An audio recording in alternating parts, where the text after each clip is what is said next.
தொல்காப்பியம் கேட்கும் அனைத்து தமிழ் உள்ளங்களுக்கும் வணக்கம். இப்போது தொல்காப்பியத்தில் ஒல்கா பெரும்புகழ் தொல்காப்பியம் என்று சொல்லுவார். தொல்காப்பியத்தை பற்றி சொல்லுகிற போது அதற்கு ஒரு அடை கொடுக்கின்ற போது ஒல்கா பெரும்புகழ் தொல்காப்பியம் தமிழ்விடு தூது என்ற ஒரு நூல் இவ்வாறு குறிப்பிடுகிறது. ஒல்கா பெரும்புகழ் தொல்காப்பியம். ஒல்கான்னா என்ன பொருள் என்றால் தளராத பெரும் சிறப்புடைய தொல்காப்பியம். இதுவரையில எந்த சமயத்தவரும் எந்த பகுதியினரும் தொல்காப்பியத்தினுடைய தலைமையை ஒரு சிறிதும் மறுக்கவில்லை. தொல்காப்பியம், திருக்குறள், சங்க இலக்கியம் ஆகிய மூன்றினுடைய மாண்பை சுட்டி சொல்லாத புலவர்களே இல்லை. இந்நாளிலே வருகின்ற சமய இலக்கியங்களிலெல்லாம் கூட வேறுபாடுகள் உண்டு. ஒரு சமயத்தார் இலக்கியத்தை வேறொரு சமயத்தார் இயலாமல் போவதுண்டு. ஆனால் தொல்காப்பியம், திருக்குறள், சங்க இலக்கியம் இந்த மூன்றும் தமிழனுடைய உயிர் நாடியாகவும் தமிழ்நாட்டினுடைய பண்பாட்டு கண்ணாடியாகவும் விளங்குகின்றன என்றால் மிக இல்லை. ஆகவே அந்த அடிப்படையில் நாம் இப்போது பொருளதிகாரத்தில் களவியலுடைய இறுதி பகுதியில் நாம் நிற்கிறோம். அதாவது பெரும்பாலும் பல்கலைக்கழகங்கள்ல கல்லூரிகள் எல்லாம் இந்த தொல்காப்பியம் இப்போது அவ்வளவு சிறப்பாக ஒழுங்காக முறையாக நடத்தப்பெறுவதில்லை என்பதை வருத்தத்தோடு குறிப்பிட்டுத்தான் ஆக வேண்டும். அதற்கு பல காரணங்கள் எல்லாம் இருக்கின்றன. ஆனால் அந்த நிலையில் இப்போது நாம் முறையாக தொடக்கத்திலிருந்து பார்த்து கொண்டு வந்து களவியலிலே பொருளதிகாரத்தினுடைய களவியலிலே நிற்கிறோம். இது ஒரு பெரும் சிறப்பு. இதற்கு முழு காரணம் பல இடங்களில் இருந்தும் இதனை ஆர்வத்தோடு கேட்கின்ற தமிழ் பெருமக்கள் தான். தமிழ் பெருமக்கள் தான்னு சொல்லக்கூடாது, தமிழ் பெருமக்கள் தாம்னு சொல்லுவோம். பன்மை வென்றால் தாம் என்ற அந்த சொல்லை நாம் செய்து வழங்க வேண்டும். ஆகவே அந்த வகையில் இது ஒரு பெரிய நிறைவு. இன்னும் சில இயல்கள் தான் இருக்கின்றன. அந்த சில இயல்கள் மிக மிக இன்றியமையாதவை என்பதை மட்டுமல்ல, இந்த மெய்ப்பாட்டியல் என்று பின்னால் ஒரு இயலை பார்க்க போறோம். அது அந்த மாமனிதனுடைய, அந்த தொல்காப்பியன் என்ற ஒரு பேரறிஞனுடைய, பலதுறை அறிவு சார்ந்த ஒரு பெருமகனுடைய நுட்பமான மிக மிக நுண்மான நுழைவுலத்தை காட்டுதல். அந்த இயலெல்லாம் நாம பார்க்க போறோம். அந்த நீங்க வியப்படைவீர்கள். இப்படி கூட ஒரு 3000 ஆண்டுகளுக்கு முன்பு ஒரு மனிதனால் இப்படி எல்லாம் பேசப்பட்டிருக்கிறது. எந்த மொழியிலிருந்தும் அவன் கடன் வாங்கவில்லை. எந்த மொழியிலிருந்தும் இருக்கக்கூடிய செய்திகளை அவன் வாங்கி கொண்டு வந்து இங்கே கொட்டவில்லை. இது தமிழனுடைய நாகரிகம், இது தமிழனுடைய பண்பாடு என்ற வகையில் தன் கண்முன் வாழ்ந்த சமுதாயத்தின் தனக்கு முன்னிருந்த சமுதாயத்தின் நாகரிக பண்பாட்டு பிழிவுகளை எல்லாம் இதிலே கொண்டு வந்து தருகிறான். எதற்காக இவரை சொல்லுகிறேன் என்றால், ஒரே ஒரு செய்தி சொல்லி நான் இந்த நூற்பாவிற்குள் நான் நுழைகின்றேன். தலைவி, தலைவன், தோழி, தோழன் என்பவன் பாங்கன், தலைவி, இந்த 4 பேரிடையே இந்த களவு உருவாகிறது. களவிற்கு துணை நிற்பவர்கள் 2, களவுக்கு உட்பட்டவர்கள் 2 என்று நாம் பார்த்தோம். இப்ப என்ன, பாங்கனை தலைவன், நீ போய் தலைவியிடம் பேசு, அவளை சற்று அவளுடைய ஊடலை தழுவி என்றெல்லாம் பேசக்கூடிய இடங்கள்லாம் இருக்கின்றன. அவளை இணங்கச் செய், சம்மதிக்கவை என்றெல்லாம் பேசுகிறான். இதுதான் தொல்காப்பியர் கால பண்பாடு, சங்ககால பண்பாடு. இப்ப என்ன ஆச்சது, ஒரு படத்துல, தமிழ் படத்துல ஒரு தோழரை கூப்பிட்டு தலைவன் சொல்லுகிறான், அந்த பெண்ணிடம் போய் நீ பேசுப்பா, கொஞ்சம் கூட என்ன நிமிர்ந்து பார்க்க மாட்டேன் என்கிறாள், என்னுடைய சிறப்பையெல்லாம் எடுத்து சொல்லு என்று சொல்ல, இவன் போய் அவளிடம் பழகி இவனே தலைவனாயிட்டான். இதுதான் இந்த காலத்து. இப்படி இருந்தால் அவள் தலைவியும் இல்லை, அவன் தலைவனும் இல்லை, இவன் தாங்கனும் இல்லை. ஆகவே இல்லது, இனியது, நல்லது, நாட்டப்பட்டது என்பார் நச்சினார் இருக்கிறார். உலகத்தில் இருக்கிறதோ இல்லையோ மிகச் சிறந்தவற்றை அவன் பேசுகிறான். அன்றைய சமுதாயத்தில் அவையெல்லாம் உயர்வாகவே இருந்தன. ஏனென்றால் சான்றோரல்லர் யாம் அறியோரே என்று தலைவி சொல்வார். வேற ஒன்றும் இல்லை, என்னுடைய உள்ளத்தை கொள்ளை கொண்ட ஒருவன் சாந்தோன் அல்லன்னு சொல்லிட்டு அது பெரிய தண்டனை. அந்த காலத்துல தலைவன் இதனை பெரிய குற்றமாக கருதுவான், தனக்கு ஏற்பட்ட ஒரு குற்றமாக கருதுவான்.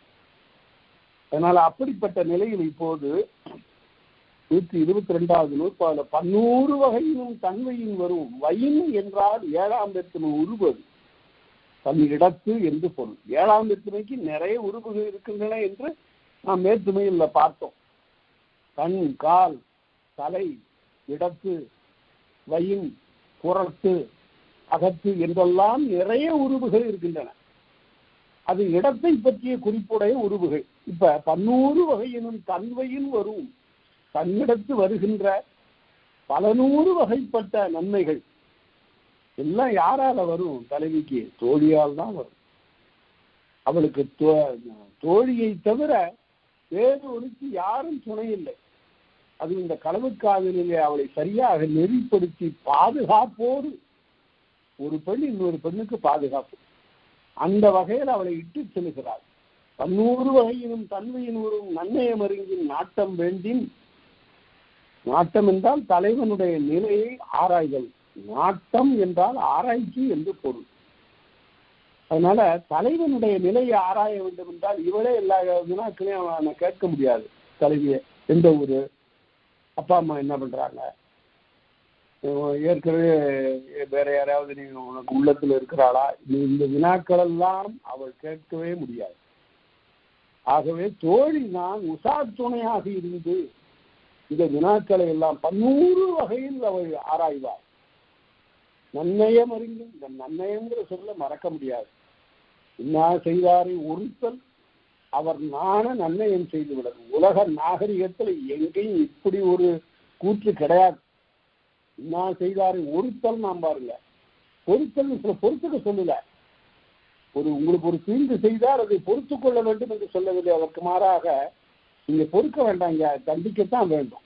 உங்களுக்கு தீமை செய்தால தண்டிக்க தான் வேணும். ஆனா அந்த தண்டனை சாட்டையால அடிக்கிறது இல்லை, போட்டு மிதிக்கிறது இல்லை, அறிவாளால வெட்டுறது இல்லை. பிறகு வேற என்ன? நன்னயம் செய்து விடும். அவனுக்கு இருக்கிறதுலே நயத்திலே நல்லதாகிய ஒன்றை செய்க. அதுதான் காலை உதைத்த காலுக்கு செருப்பு தைச்சு கொடுத்தாரு பாருங்க காந்தியடிகள். தன்னை உதைத்த அதிகாரியினுடைய காலுக்கு அளவு பார்த்து அந்த சிறையில் இருக்கின்ற காலத்திலே அழகான ஒரு செருப்பு தைத்து ஒரு அட்டைப்பெட்டியில வச்சுங்கன்னு கொடுத்தாரு. அவர் ஏதோ வாங்கியதை உள்ளார வச்சுட்டாரு, அவ்வளவுதான். யாரோ ஒரு விடுதலை ஆகிற ஒரு கைதி நமக்கு கொடுக்குறான் அப்படின்னு. ஆனால் 17 ஆண்டுகளுக்கு பிறகு நான் அவர் எவ்வளவு பெரிய மாமனிதர் என்பதை உணர்ந்தேன் என்று ஓய்வு பெற்ற பிறகு அந்த ஸ்மார்ட் என்ற அந்த அதிகாரி தன்னுடைய நாட்குறிப்பில் எழுதியிருக்கிறார். எவ்வளவு பெரியவர் அவர். நாங்கள் செய்த தீங்கு எல்லாம் மறந்து என்னுடைய காலுக்கு செருப்பு தைத்து கொடுத்தாலே ஒரு மாமனிதன் என்று அவன் பேசுகிறான். அதனால அதுதான் நன்னயம்ங்கிறது. நயத்திலே ரொம்ப நயமானது. நன்னயம் மருங்கின் நாட்டம் வேண்டின் வேண்டலில் துணை சுட்டு கிளவி துணையாக சுட்டி எதையும் சொல்லக்கூடிய கிளவி சொல்லானது யாருடையது? கிளவியது ஆகும். அது துணையோ தலைவி என்ன சொல்லுவா? இவள் தான் எனக்கு எல்லாம் என்று அவள் தனக்கு துணையாக அவளை சுட்டுவாள். துணையோர் கருமம் ஆதலான அது துணையோருக்குரிய செயல். ஆகவே இந்த நூற்பாவில் என்ன சொல்லப்பட்டிருக்கிறது? தோழி சரியான துணையாக இருப்பாள் என்பது. அடுத்தது, ஆய்வரும் சிறப்பின் அருமறை களத்தலின் தாயெனப்படுவாள் செவிலியாகும். தாய் என்று வந்தால் அது நற்றாயை குறிக்காது, பெற்றவளை குறிக்காது. தாய் என்று சொல்வது செவிலியைத்தான் குறிக்கும். அதான் ஒரு வினா கேட்டேன். நான் ஒரு பெரிய பேரவையில கூடியிருக்கிற போது மாணவர்களை பார்த்து, ஆராய்ச்சி மாணவர்களை பார்த்து கேட்டேன். ஒருவனை பார்த்து மற்றொருவன் கேட்டான், உனக்கு எத்தனை அம்மான்னு கேட்டான். அதுக்கு என்ன விடை சொல்வது? எல்லாரும் சிரித்தார். எத்தனை அம்மாவா இருக்க முடியும்? ஒருத்தனுக்கு ஒரு அம்மா தானே இருக்க முடியும். ஒருத்தி மகனாய் பிறந்து ஓரிரவில் ஒருத்தி மகனாய் வளர்ந்து ஒருத்திக்கு மகனாக பிறந்து இன்னொருத்திக்கு மகனாக வளர்கிறான்னா அப்ப அங்கேயே 2 அம்மா வந்துட்டாங்க. ஆண்டாள் பாடுகிற போது, கண்ணனை பற்றி பாடுகிற போது, ஒருத்தி மகனாய் பிறந்து ஓரிரவில் ஒருத்தி மகனாய் ஒளிந்து வளர. தரிக்கலானாய். அவனுக்கு அது உடன்படலை. அப்படியெல்லாம் இதுக்கு மறைந்து வாழ வேண்டும் என்று கருதினான் கண்ணன். அதனால எத்தனை அம்மான்னு கேட்டா, சங்ககால தலைவிக்கு 2 அம்மா. ஒருத்தி பெற்றவள், அவளுக்கு பேரு நற்றாய். இன்னொருத்தி வளர்ப்பவள், அவளுக்கு பேரு செவிலி. சரி, 2 அம்மா தானே ஆக, மேக்சிமம் அதுதானே, உயரல்ல அதுதானே என்றால் இல்லை. சமய காலத்துல பார்த்தீங்கன்னா 3 அம்மா. திருஞான சம்பந்தரை கேட்டால் 3 அம்மாக்களை சொல்றார். யாராரு அப்படின்னா, அவர் சொல்லுகிறார், என்னை பெற்றவள் ஒருத்தி பகவதி என்று என்னை பெற்றவள் ஒருத்தி. நான் குளத்தினுடைய சீர்காழி குளக்கரையிலே தனியனாக விடப்பட்ட நிலையில் பசியால் அழுத போது எனக்கு அங்கிருந்து வந்து பாலை கிண்ணத்திலே கறந்து ஊட்டி கொடுத்தாலே பார்வதி, அவள் எனக்கு 2வது தாய். தாதையார் பொற்கிண்ணத்து அடிசல் பொல்லாதன, பொற்கிண்ணத்திலே தன்னுடைய பாலை கறந்து கொடுத்தாளாம். இதுல எவ்வளவு செய்திகள்லாம் இருக்கு, நிறைய தெரிந்து கொள்ள வேண்டும். தமிழ் படிக்கிறவர்களுக்கு வெள்ளம் போல் செய்திகள் மிகுந்திருக்கின்றன. அந்த பால் கொடுத்த அந்த தாய்க்கு பேர் என்ன என்றால் உண்ணாமுலை என்று பெயர். அது என்னது, அவருடைய மார்பில யாரும் பால் குடித்ததில்லை. இது ஞானசம்பந்தர் உட்பட. ஞானசம்பந்தருக்கும் பாலை தன்னுடைய மார்பிலிருந்து சுரந்து ஒரு கிண்ணத்திலே சுரந்து ஊட்டுகிறார். அதனால அவளுக்கு அந்த தெய்வத்துக்கு பெயர் உண்ணாமுலை என்று பெயர். திருவண்ணாமலையில் இருக்கக்கூடிய அந்த தெய்வத்தை இவ்வாறு நாம் வழங்கி போற்றுகிறோம். அந்த போல 3 எனக்கு பால் கொடுத்தவள் ஒருத்தி 2வது தாய். 3வது தாய் சொல்லுகிற போதுதான் பெரிய புராணத்துல அருமையான ஒரு இடம். ஞானசம்பந்தர் ஒரு சிறிய குழந்தையாக பாண்டி நாட்டுக்கு சமணர்களுடைய தீமைகள் எல்லாம் விலக்குவதற்காக போகிறார். அப்போது அவரை வரவேற்கிறாள் மங்கையர்க்கரசி என்ற அரசி. அப்போது அந்த மங்கையர்க்கரசியை பார்த்து ஞானசம்பந்தர் சொல்லுகிறார், சூடுமாகிய பரசமயத்திடை தொண்டு வாழும் நீர்மீர் உமை காண வந்தான், உண்மை பார்ப்பதற்காகத்தான் வந்திருக்கிறது.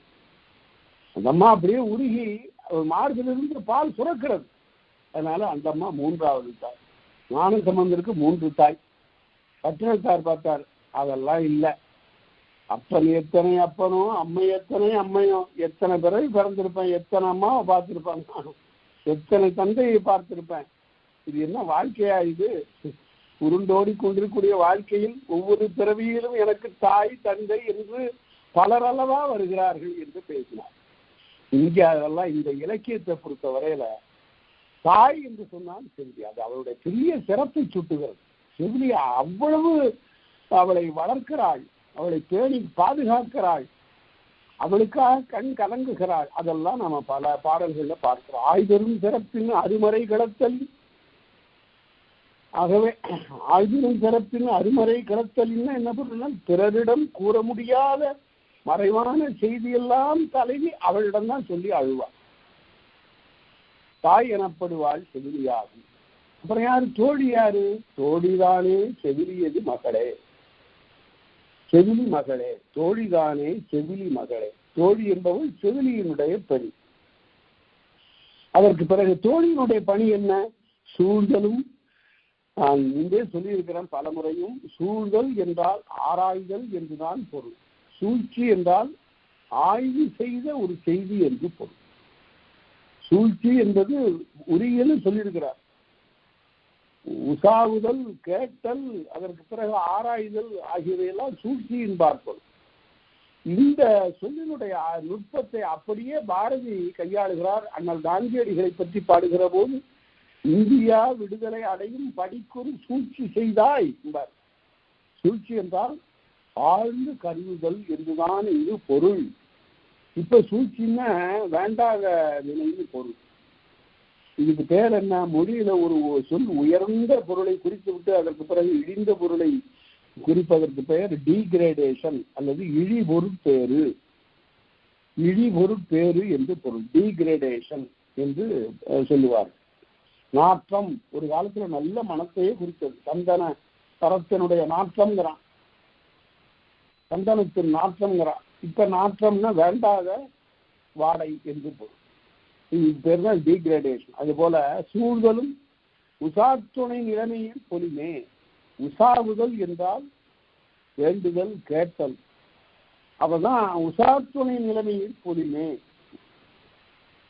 எதனையும் அவள் ஆழ்ந்து கருதவும் அவள் செயலுக்கு உறுதுணையாக உசாவி அறிய வேண்டுவற்றை அறியக்கூடியவளாகவும் இருப்பாள் அந்த தோழி. அதனால்தான் அந்த தோழியை பல பல பல பாடல்கள்ல வருகின்ற போது இந்த தோழி பார்த்துத்தான் அவருடைய கூற்றே நிகழும். தலைவருடைய கூற்று நிகழ்வதெல்லாம் தோழியை நோக்கித்தான் பெரும்பான்மையாக இருக்கும்.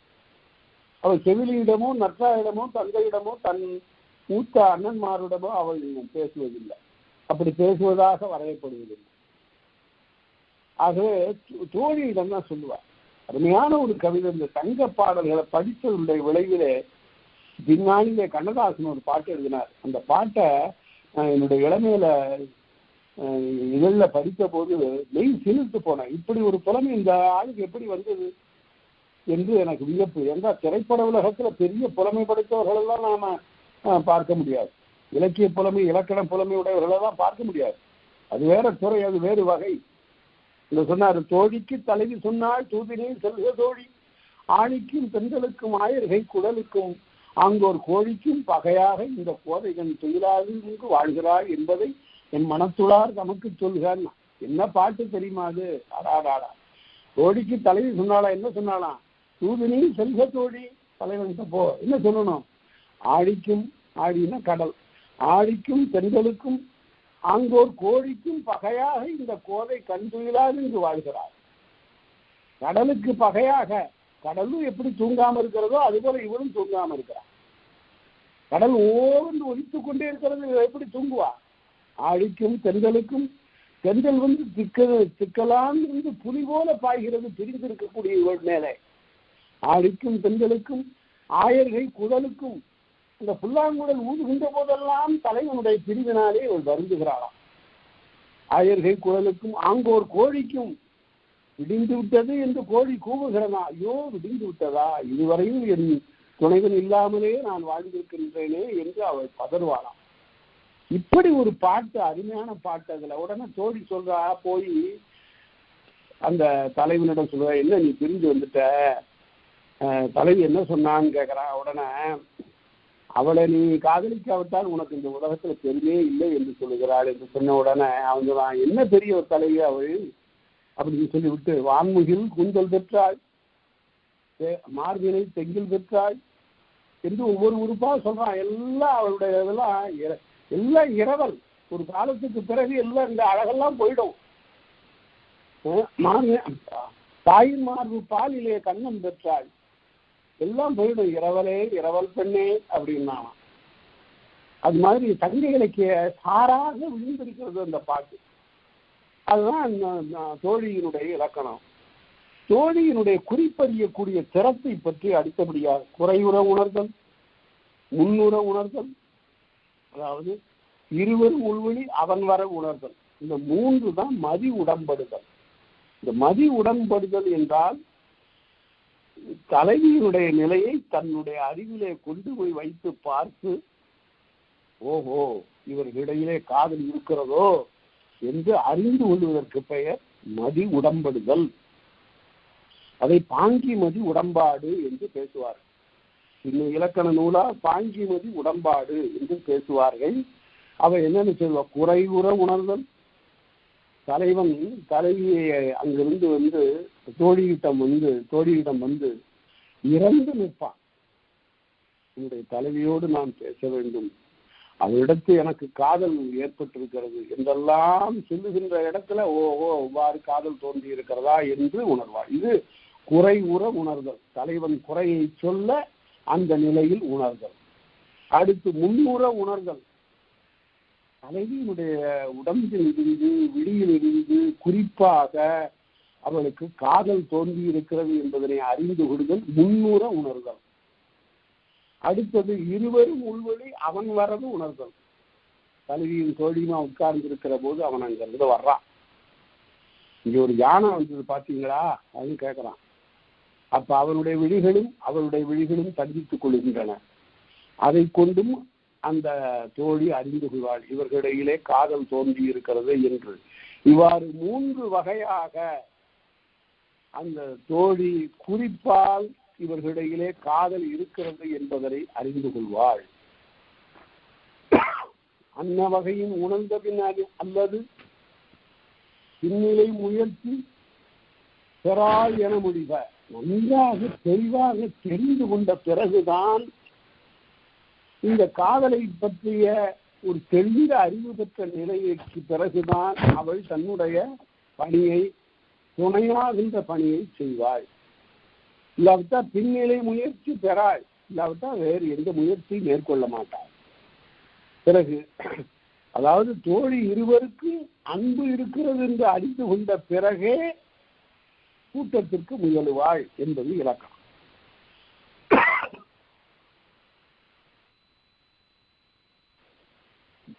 அடுத்து முயற்சி காலத்து அதற்பட நாடி, இந்த அதர்ங்கிறத நினைவு வச்சுங்க. அதர்னா வழி.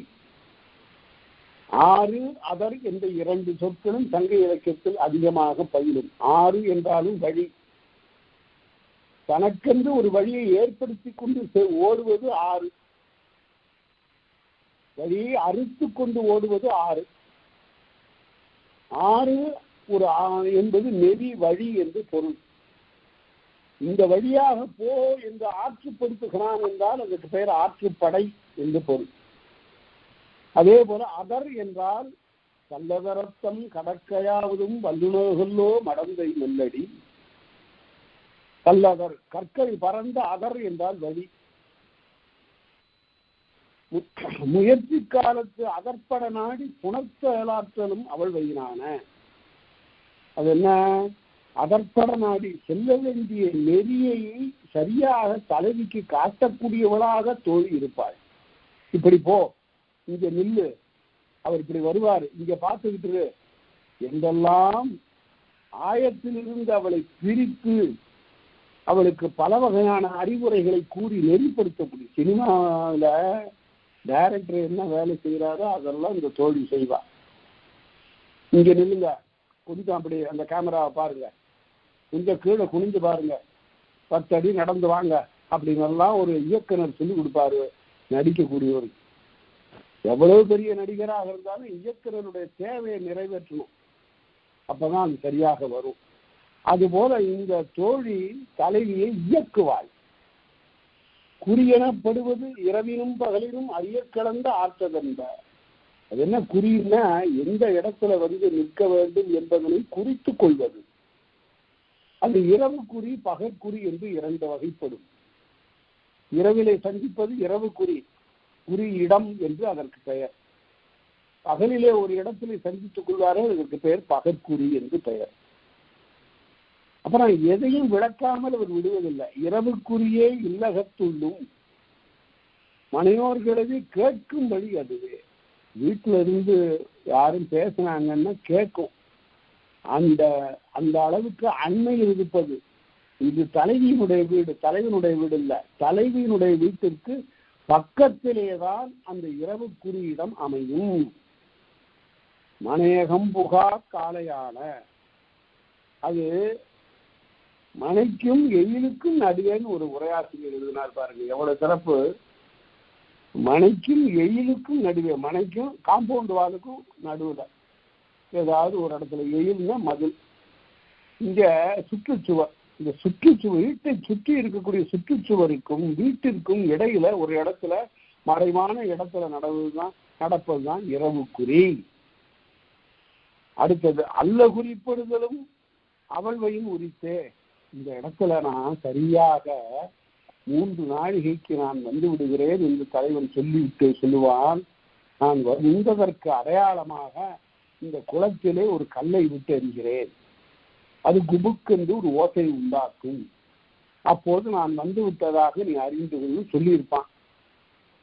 ஆனா அந்த நேரம் பார்த்து மரத்துல இருந்து ஒரு மாங்காய் வந்து அந்த குளத்துல விழும், அந்த ஒலியை உண்டாக்கணும், தலைவன் வந்துட்டான்னு போவான். இதுக்கு பேர் அல்ல குறின்னு பேர். இரவு குறி பகற்குறி சொன்னவர் அல்ல குறியை சொல்லுகிறார். அல்ல குறிப்படுதலும் அவைவையும் உரித்தே. அவன் குறி மயங்கிய அமைவோடு வரினே. ஆக அவன் ஏற்படுத்திய குறி என்று சொல்லி மயக்கமுற்று வருகின்ற காலத்து அதற்கு பெயர் அல்ல குறியாகும். பிறகு இந்த இடத்துல நாம் சந்திப்போம், அந்த இடத்துல நாம ஒருவரை ஒருவர் பார்த்து கொள்வோம் என்றெல்லாம் சொல்லுகின்ற முன் ஏற்பாடுகள் இல்லாமலும் கூட சந்திப்பு நிகழும். அது திடீரென்று ஒரு இடத்துல சந்தித்துக் கொள்வது மட்டுமல்ல, அப்படி வா அங்க அந்த இடத்துல பார்த்துக் கொள்வோம் என்று சொல்லிவிட்டு ஆங்காங்கு ஒழுகும் ஒழுக்கமும் உண்டே. அவ்வப்போதே தேவைக்கு அவ்வப்போது ஒரு இடத்தை தேர்ந்து கொள்வதும் உண்டு. ஓங்கிய சிறப்பின் ஒரு சிறையான ஓரிடத்து இவ்வாறு நமக்குரிய இடத்தை தேர்ந்து கொள்ளுதலும் அவ்வப்போது உள்ள தேவைக்கு ஏற்ப தேர்ந்தெடுத்து கொள்ளுதலும் உண்டு. அடுத்து மறைந்த ஒடுக்கத்து ஓரையும் நாளும் துறந்த ஒடுக்கம் கிழவர்க்கு இல்லை. இந்த கிழவன் என்ற சொல்ல பாருங்க, கிழவன் என்றால் உரிமையாளன் என்று பெயர், கிழமை என்றால் உரிமை என்று பொருள். திங்கள் கிழமைன்னா திங்களுக்கு உரிய கிழமை நாள் என்று பொருள். ஞாயிற்றுக்கிழமை என்றால் ஞாயிற்றுக்கு உரிய நாள் என்று பொருள். அது என்ன ஞாயிற்றுக்கிழமை, அதுக்கு என்ன திங்கட்கிழமை, இதுக்கெல்லாம் பொருள் இருக்கு. இதெல்லாம் ஆராய்ந்து பார்த்தால் எட்டிமாலஜி படி சொற்பிறப்பியல் படி ஆராய்ந்து பார்த்தால் நிறைய பொருள் இருக்கிறதெல்லாம் யாருக்கு தெரியுது? இப்ப நன்றாக எண்ணி பார்க்க வேண்டும். தமிழ் படித்தவர்களுக்கு செல்வம் வாயிலே கொட்டி கிடக்கிறது. ஏன்னா பெரும் பேதறியினால் அவற்றை புறக்கணித்து விட்டு அயல்மொழியில் இருக்கக்கூடியவற்றை எல்லாம் மிகப்பெரிய அரிய மாணிக்கங்கள், விலை மதிக்க முடியாத ரத்தனங்கள் என்று மயங்கி கிடக்கிறான் தமிழ. ஒரு எடுத்துக்காட்டு சொல்ற, எல்லா கிழமைக்கும் இப்ப சொல்வதற்கு நேரம் இருக்காது. ஞாயிறு அப்படின்னா என்ன பொருள் என்றால் அதெல்லாம் கிராமங்கள்ல போங்க ஞாயிறுன்னு சொல்ல மாட்டாங்க, ஞாயிற்றுக்கிழமை, ஞாயிற்றுக்கிழமை, ஞாயிற்றுக்கிழமைன்னா என்ன பொருள்? ஞாயிறு என்றால் கோளில் தலைமையானது, நாயகன் என்றால் தலைவன், நாயகி என்றால் தலைவி, ஞாயிறு என்றால் கோளில் தலைமையானது. அதனால்தான் நாயர் அப்படின்னா மலையாள படைத்தலைவர், தலைமை என்று பொருள். அதுதான் கிழமைகள்ல தலைமையானது அந்த ஞாயிறு. அந்த ஞாயிறு என்பது ஞாயிறு என்று தெரிந்தது, அவ்வாறு வருவதுதான். அதே போல இங்கேயும் மறைந்த ஒடுக்கத்து ஓரையும் நாளும், ஓரைன்னா நல்ல முழுக்கம், முகூர்த்தம்னு எழுதுவது வர சொல், முழுத்தம் என்று எழுதுவது முழுவதாக சரியாக அமைந்த நேரம். மறைந்த ஒடுக்கத்து ஓரையும் நாளும் துறந்த ஒடுக்கம் கிழவோர்க்கு இல்லை. நல்ல முழுக்கத்தையும் நாளையும் பார்த்துத்தான் தலைவன் தன்னுடைய களவு இடத்துக்கு குறி இடத்துக்கு வந்து தலைவியை பார்ப்பான். அவனுக்கு அவற்றிலே நம்பிக்கை இருக்கிறது. இன்றைக்கு இன்ன கிழமை, இன்ன ஓரைக்கு நாம் தலைவியை சந்திப்பது நலம் என்று கருதி அவன் வருவான். ஆறினது அருமையும் செய்யுளா இருக்கிறதுனால ஆறினதுன்னு வருது. நாம எழுதும் போது ஆற்றினதுன்னு எழுதணும். ஆறு இன் அது ஆற்றினதுன்னு எழுதணும். செய்யுளா இருக்கிறதுனால ஆறினதுன்னு, ஏன்னா பின்னாடி ஊரும்னு வருகிறது, அதற்கு தகுந்தாற் போல ஆறுன்னு எழுதினார். ஆறினது அருமையும் அழிவும் அச்சமும் ஊரும் உளப்பட அதனோரத்தே. வழி ரொம்ப கொடுமையா இருக்கு. தலைவன் பல மலைகளை எல்லாம் கூட குன்றுகளை எல்லாம் கடந்து வருவான். அப்படி கடந்து வருகின்ற போது அவனுக்கு இடையிலே ஏற்படுகின்ற ஏதங்கள் பற்பல. அந்த நிலையில் அருமையான ஒரு பாட்டு அகனானுற்ற சொல்லலாம். அந்த தலைவி சொல்லுகிறாளா, என் உள்ள கலங்கி நிற்கிறது. ஏன் தெரியுமா? மழை பெய்கிறது, இருள் மிகுந்து நிற்கின்ற கார்காலமாக இருக்கிறது. என்னுடைய தலைவன் தேடி வருவான். பல மேடு பள்ளங்களிலெல்லாம் கால் வைத்து வருகின்ற போது ஆங்காங்கு சில குழிகள் இருக்கும்.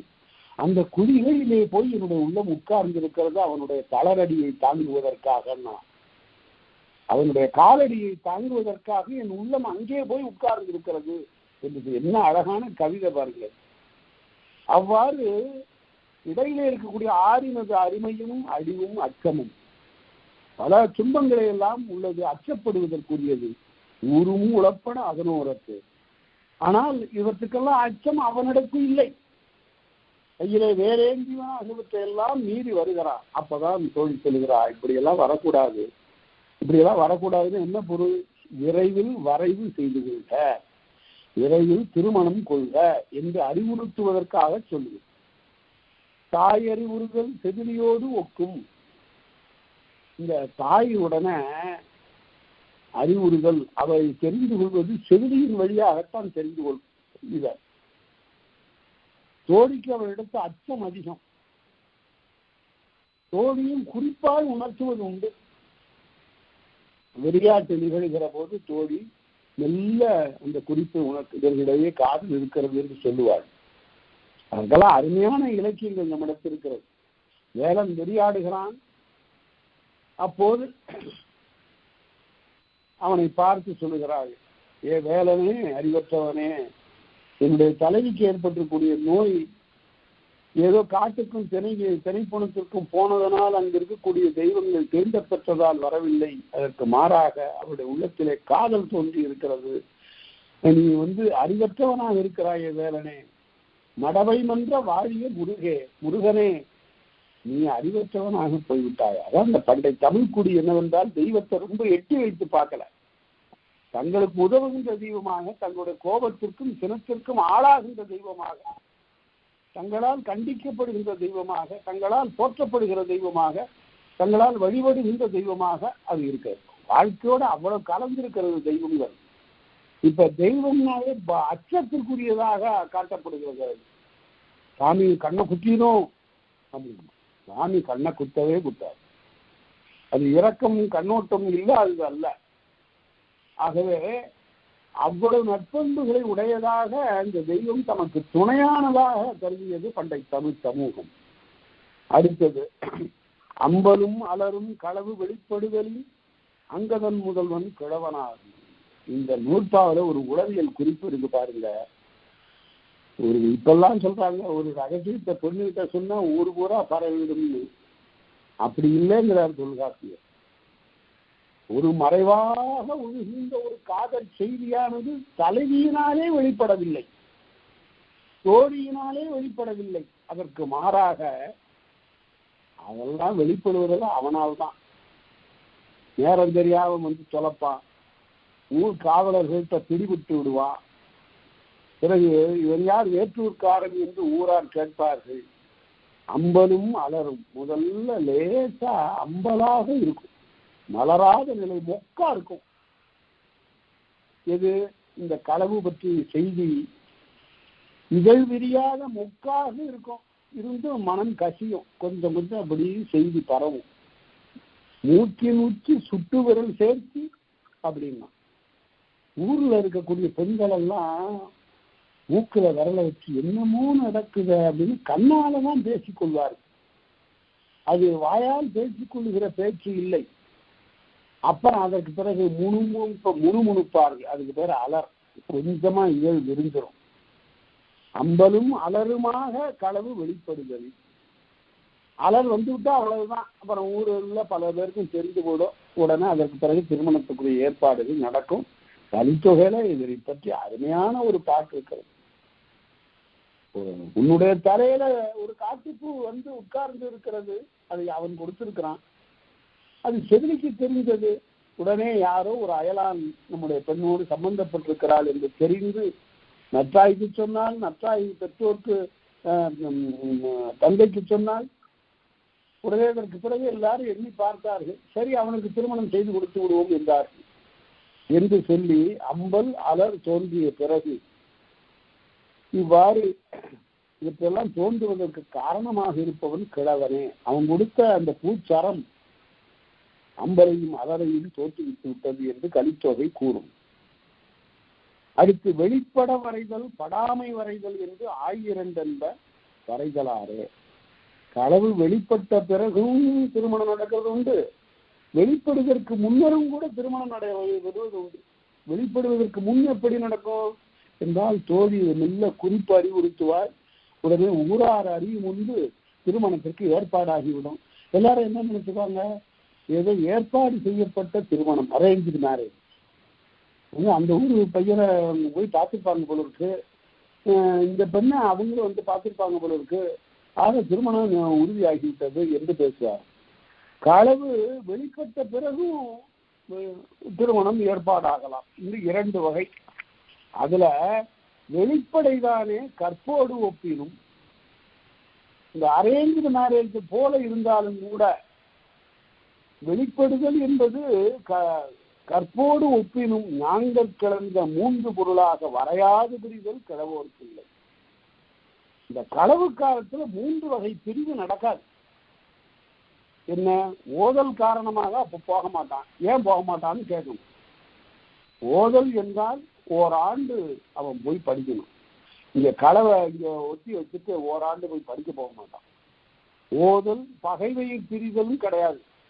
போருக்கு போகணும், இங்க போய் இறந்து போயிட்டாங்க. அதனால பகைவை பிரிவும் அப்போது நிகழாது, தூதர் பிரிவும் அப்போது நிகழாது. ஏன்னா தூதரை சிறைப்படுத்தலாம், தங்க வைக்கலாம், அந்த வினை முடிகின்ற வரையில வர முடியாது. அதனால் இந்த 3 வகையான பிரிவுகளும் வரைந்தே நிகழும். மற்ற 3 வகையான பிரிவுகள் அப்ப அந்த காலத்தில் நடக்கலாம். அது என்ன 3 வகையான பிரிவுகள்? வேந்தற்கு உற்றுளி பிரிவு, பொறுவையில் பிரிவு, காவல் பிரிவு. கொஞ்சம் போய் நான் சம்பாதிச்சு வந்துடுறேன் 1 மாதம் என்று சொல்லிவிட்டு அவன் போகலாம். அதே போல ஊர்காவல் பிரிவுக்காக நாடுகாவல் பிரிவிற்காக போகலாம், வேந்தற்கு உற்ற வினை செய்வதற்காக போகலாம் என்று இந்த 3 வகையான பிரிவு களவு காலத்தில் நிகழும். ஏனைய 3ம் களவு காலத்தில் நிகழா. அது வரையில இப்ப நாம களவியலை பார்த்து முடிச்சோம். அதற்கு அடுத்தபடியாக நாம் பார்ப்பது கற்பியல். தொல்காப்பியத்தில் இந்த கற்பியல் அவ்வளவு சிறந்தது. இந்த களவு கற்பு 2ம் பிரிக்க முடியாது. தனியா பிரித்து எண்ணக்கூடாது. பழந்தமிழ் நாகரிகத்தினுடைய பெரும் சிறப்புகளும் அகநாகரிகத்தினுடைய சிறப்பு, அகத்தனை ஒழுக்கத்தினுடைய சிறப்பு இந்த 2 இயல்களாலும் மிகச் சிறப்பாக புலனாகும். இந்த கற்பியலை படிக்கணும் அடிக்கடி. இந்த கற்பியல் எவ்வளவு மாண்புடைய பாத்திரங்களை பெற்றிருக்கிறது என்பதை நாம் பார்க்கலாம். இந்த இடத்துல ஒரு சிறிய முன்னுரை நான் எழுதியிருக்கிறேன். அந்த புத்தகத்துல நீங்க பார்க்கலாம். ரொம்ப நினைந்து பார்த்து தான் இதை எழுதினேன். இது உரையாசிரியர்கள் எழுதாத ஒரு சிறிய முன்னுரை. இந்த முன்னுரை அவர்களெல்லாம் தந்த அறிவினுடைய பயன்தான். தொல்காப்பியன் என் உள்ளத்திலே இருந்து பாய்ச்சிய ஒளிதான் இந்த முன்னுரையாக தோன்றியிருக்கிறது. என்ன? கற்பு என்பது கல்வி. கற்பு என்றால் உடற்கூறு தொடர்புடையதாக சொல்லப்படவில்லை. கற்பு கல் என்பது அதற்கு பகுதி. அது என்ன? கற்புன்னா கல்வின்னா என்ன என்றால், குடும்பத்தில் இருக்கிற ஒரு பெண்ணுக்கு யாரெல்லாம் கல்வி தருகிறார்கள் என்றால் முதல்ல தாய். என்ன அங்க போய் நிக்கிற? இங்க வா, உள்ள வா, உள்ள வந்து நீ கண்ணல் பக்கம் போகாத, வீட்டுக்கு பின்னால போய் ஏன் இவ்வளவு நேரம் நிக்கிற, ஏன் காலையில இவ்வளவு நேரம் தூங்குற? இந்த கடிமொழியாக இருந்தாலும் கூட அவையெல்லாம் நெறிப்படுத்துகின்ற கல்வி முறை. அது மட்டும் இல்லை, ரொம்ப அழகாக ஒரு படம் போட்டான் பாருங்க, ஒரு ஓவியம். ஒரு பெண், சிறு பெண் உட்கார்ந்து சடை பின்னுகிறார். யார் பின்னுவா தலைய? அம்மா பின்னுகிறார். அந்த கூந்தலை வாரி 3ஆக வகிர்ந்து அதற்கு பிறகு பின்னுகின்ற போது தாய் பின்னுகிறாள். இந்த தாய்க்கும் கூட ரொம்ப வயதாகி விடவில்லை. அவளுடைய தலையை பின்னால பாட்டி உட்கார்ந்து பின்றாள். இந்த 3 பேரும் வரிசையா உட்கார்ந்து இருக்காங்க. இது ஒரு பாரம்பரியத்தை காட்டுகிற ஒரு அருமையான படம். என்ன நடக்கிறது என்றால், முகத்தை பார்க்காம செயல் நடக்குதுங்க. இந்த பெண்ணினுடைய முகத்தை பார்க்காமல் தாய் சடை பின்னுகிறாள், தாயினுடைய முகத்தை பார்க்காமல் அவளுடைய தாய் சடை பின்னுகிறாள். அப்ப தாய் சொல்லுகிறா, ஓனி இல்ல, நேரா இங்க வர வேண்டியது தானே, அப்புறம் அங்க என்ன அங்க நின்று கொண்டு இருந்தது அப்படின்னு சொல்லி ஒரு பேனை குத்துவா. பேனே இல்லை. அதாவது அவருடைய ஆதங்கத்தை காட்டுகிற வகையில் தலையில குட்டுவதற்கு பதிலாக ஒரு சிறிய நகத்தால ஒரு இல்லம்மா, நான் இங்கேயே போகலம்மா. அவ ஒருத்தருக்கு முகத்தை பார்த்தே பேசிக்கிற, முகத்தை பார்த்து நேராக கண்டிக்க முடியாத வகையில் இருப்பவற்றையெல்லாம் இப்ப சடை பின்னும் போது நடந்துரும். அதே போல அவளுடைய தாய், என்ன நீ ரொம்ப அவளை கோச்சுக்கிற? அவ தாய்க்கும் தாய் இருக்கிறாள். அவ என்ன, அவள் அறியாப்பது, அவளை போய் கோச்சுக்கிறீரு? இருந்தாரு நேரா நிமிந்து உட்காரு. என்று அந்த பாட்டி இருக்கிறாள் அவ பேசுகிறாள். இதுதான் கல்வி. குடும்பத்துல இந்த தாய் பெறுகின்ற கல்வி ஒன்று. தந்தை அவன் தன்னுடைய அச்ச உணர்வு, அச்சமூட்டக்கூடிய அந்த பார்வையாலும், தன்னுடைய பெருமிதத்தாலும், செருக்காலும், குடிப்பெருமை தோன்ற அவன் நடந்து கொள்ளுகின்ற வழக்கங்களாலும் ஒரு கல்வியை ஊட்டுகிறான். ஓ அப்பா, இப்படித்தான் இருக்க வேண்டும் என்று அதை உணர்த்துகிறார் போலும் என்று அப்பா ஒரு கல்வியை தருகிறார். அவருடைய இன்ஸ்ட்ரக்ஷன் முறை வேற, கற்பித்தல் முறை வேற, அம்மாவுடைய கற்பித்தல் முறை வேற.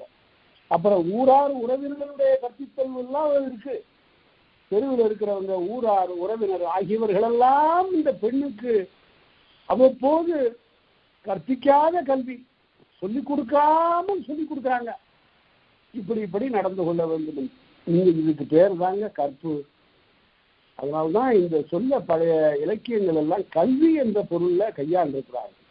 இப்படி கற்றுக்கொண்ட ஒரு பெண் தன் இல்லறத்தில் நின்று ஒழுகுகின்ற போது அந்த கல்வி அவளுக்கு பயன்படும். ஆகவே அது கற்பியல் என்றாயிற்று. குடும்ப கல்வி வழிமுறையால் அமைவது. அதுவே கற்பு நூலை போல சேலையும், அம்மாவை போல பெரிய கற்பு நூலை போல சேலை என்றாங்கு பரம்பரை நீதளித்த ஆடையே கற்பு. அது உள்ளம் அணிந்து கொள்வது, உடம்பு அணிந்து கொள்ளக்கூடிய ஆடை அல்ல இந்த கற்புங்கள். அது உள்ளம் அணிந்து கொள்வது, உணர்வு உடுத்திக் கொள்வது, உடம்பு பற்றியது என்று உயிரோடு பிணிப்புடையது. இந்த ஒரு சிறிய முன்னுரை கற்பு என்பதற்குரிய நல்ல விளக்கமாக அமையும். இதை படித்தா திருஞான சம்பந்தருடைய தேவாரத்தை தவறாக புரிந்து கொள்ளக்கூடிய நிலை இருக்காது. அவர் ஒரு இடத்துல சொல்றாரு, பிறருடைய கற்பை நான் அடிப்பேன்னாரு. என்னன்னா இவரு ஞானசம்பந்தர் இப்படி பாடி இருக்கிறாரு, பிற சமயத்தவருடைய கற்பை அடிப்பேன்னா ஐயோ அப்படின்னு எல்லாரும் தூட்டுகிறார்கள். கடுமையா ஞானசம்பந்தரை வசைப்பாடுகிறார்கள். அந்த இடத்துல கல்வின்னு பொருள். பிறருடைய கல்வியை நான் வாதிட்டு வெல்லுவேன் என்று பொருள். அந்த பொருளை சொல்றாரு. யாரும் அதற்கு விளக்கம் அப்படி எழுதல. அது நீங்கள் உணர்ந்து கொள்ளுங்கள், எதிர்காலத்தை எல்லாருக்கும் எடுத்து சொல்லுங்கள். சமய இலக்கியத்திலையும் கூட இந்த சங்க இலக்கியத்தினுடைய சாயல், அதனுடைய விடுதுகள் புலப்படும். அடுத்து காரணம் என்றால் திருமணம் என்று பொருள். வரைவு திருமணம் என்று பொருள். திருமணம் என்றால் என்ன? ஒரு இடத்துல ஒரு பெரியவர் கூட கேட்டார், என்ன திருமணம் அழகிய வாசனை, அதுக்கு என்ன தொடர்பு? மனம் என்பது இந்த வாசனைன்னு பொருள் இல்லை, நாற்றம் என்று பொருள் இல்லை. மணத்தல் என்றால் கலத்தல் என்று பொருள். யார் கலக்கிறாங்க? தலைவன் தலைவியுமா? இல்ல, ரெண்டு குடும்பங்கள் ஒன்றாக கலக்கின்றன. இந்த இரண்டு குடும்பங்களுடைய உறுப்பினர்கள் இருவர், தலைவன் தலைவி என்று இருவர் ஒன்றாக கலக்கிறார். இது ஒரு பெரிய வரலாற்று நிகழ்ச்சி என்று கற்பனப்படுவது. கரணமுடு புணர கொடற்குறி மரபின் கிழவன் கிடத்திய கொடைக்குறி மரபினோர் கொடுப்ப கொள்வதுவே. அவர்கள் கொடுக்கிறார்கள் பெண்ண, இவர்கள் பெற்றுக் கொள்கிறார்கள். இவ்வாறு அமைவதுதான் கரணம் என்று சொல்லப்படும். அது கொடைக்கு உரியவர்கள் கொடுக்கிறார்கள், பெண் கொடை. அவ்வாறு தலைவியை கொடுப்பதற்கு உரியவர்கள் கொடுக்கிறார்கள்.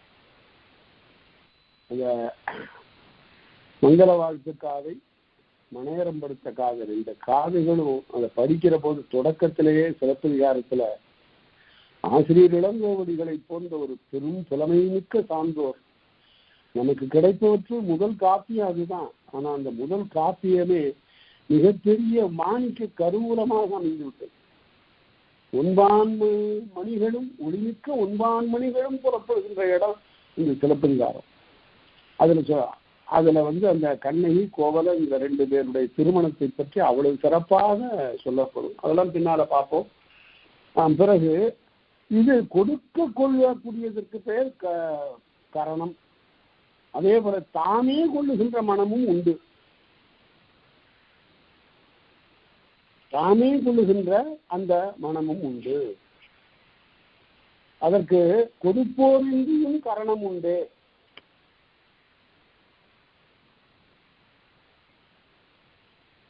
கொடுப்போர் இல்லாமலும் அவ்வாறு திருமணம் நிகழும். அதற்கு பெயர் தான் களவு காலத்து திருமணம். இது பெரும்பாலும் இது ஒரு புறநடை நிகழ்ச்சி. அது உடன்போக்கின் நிகழும்.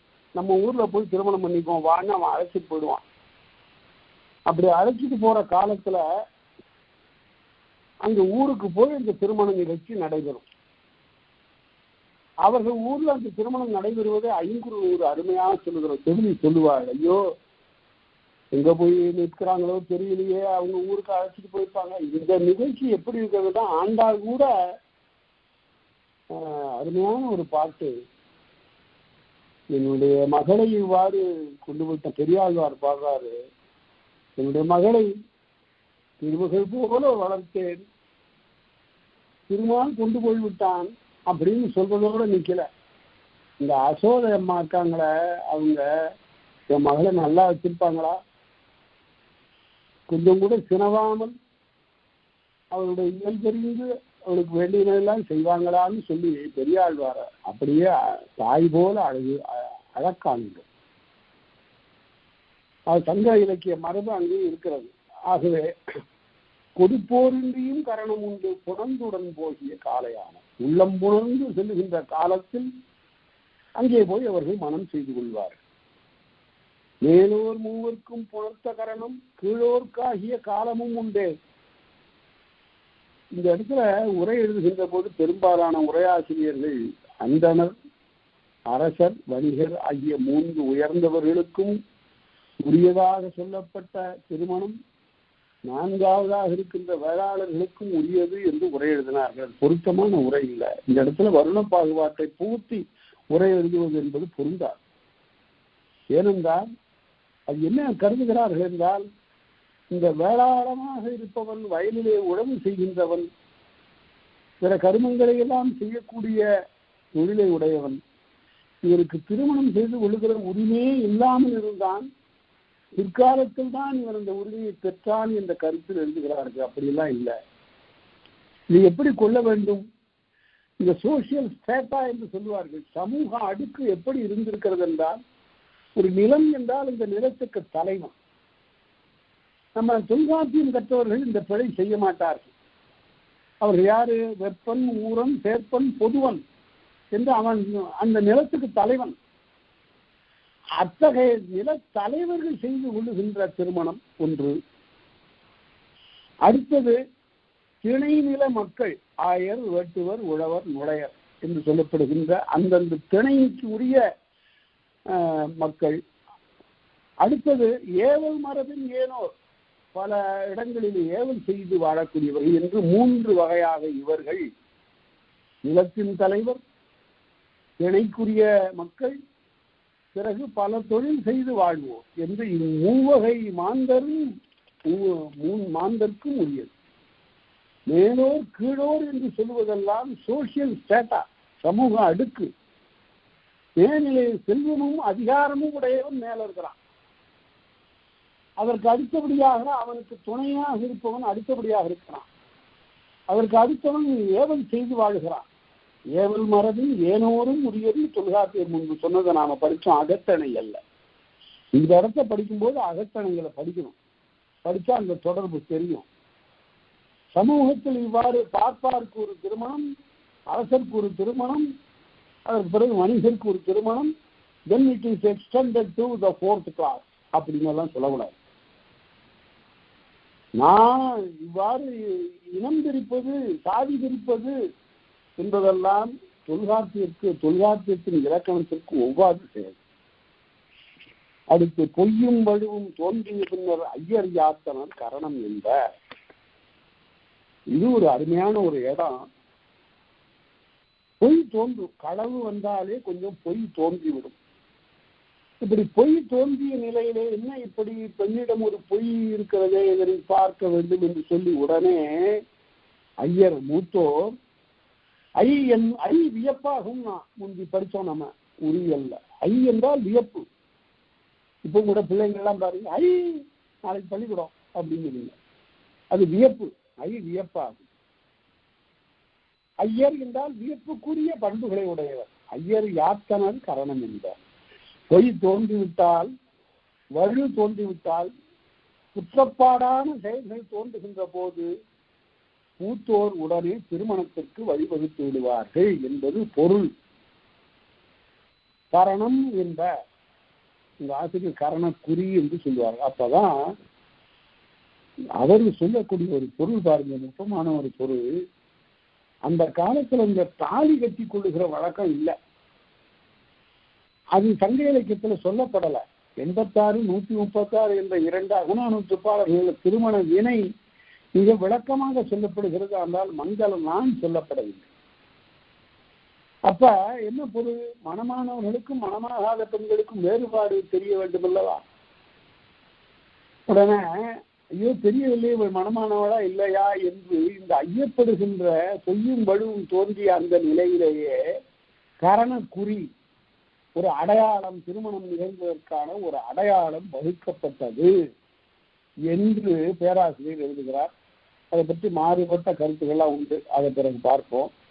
அடுத்தபடியாக இப்போது கற்பு காலத்தில் தலைவனுடைய கூற்றை பார்க்க போகும். அது 31 வகையாக அவருக்கு இந்த இடத்துல என்ன பார்க்கணும்? they are all dramatic situations. அந்த நாடக சூழல்ல அவன் எங்கெங்கெல்லாம் பேசுவாங்கிறத சொல்றார். எந்தெந்த இடத்துல ஒரு கற்புக்காக ஒரு கற்பு நிகழ்ச்சியை பற்றி ஒரு நாடகம் எழுதுனா எந்தெந்த இடத்துல தலைவன் பேசணும், எந்தெந்த இடத்துல தலைவி பேசணும், எந்தெந்த இடத்துல தோழி பேசணும்னு வரையறுத்து இருக்கும். அதுபோல அந்த வரையறையை இங்கே நாம் பார்க்கிறோம். கரணத்தின் அமைந்து முடிந்த காலை, திருமணம் ஆயிட்டு அமைந்து முடிந்த காலை, நெஞ்சு தலையவிழ்ந்த புணர்ச்சிக்கல். என்ன அருமையான சொற்றொடர் பாருங்க.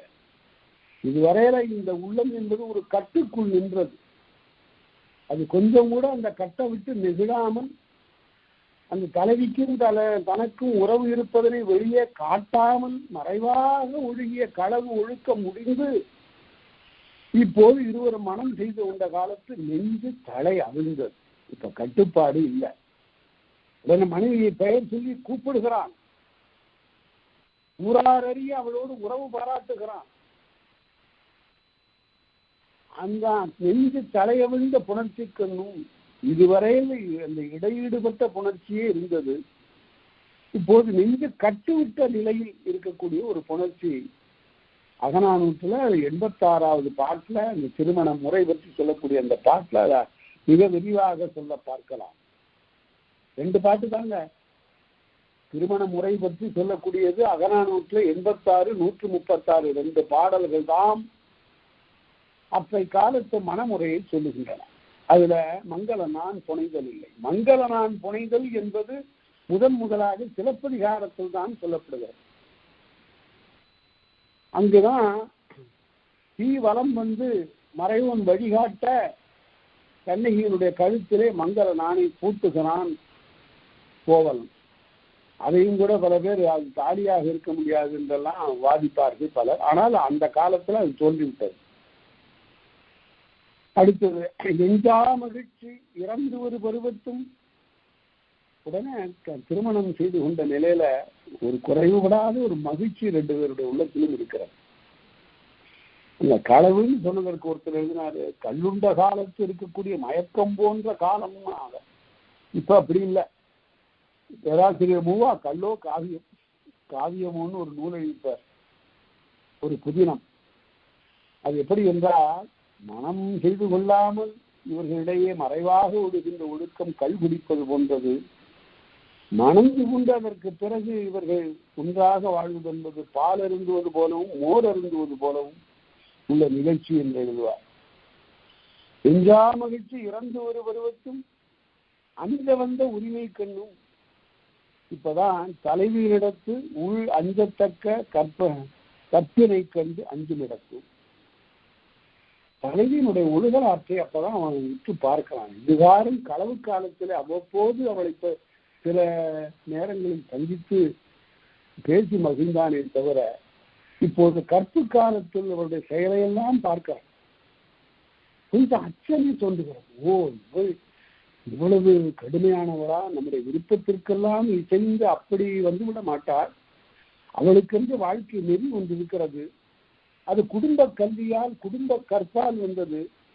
தாயிடத்தும் பிறரிடத்தும் இயல்பாக கொண்ட கல்வி அது. அதனை நாம் போற்ற வேண்டும். அதுதான் நம் பண்பாடு என்பவன் கருதுவான். அருமையாக அந்த பாட்டில் குறுந்தொகை பாட்டில் சொல்லப்படும்.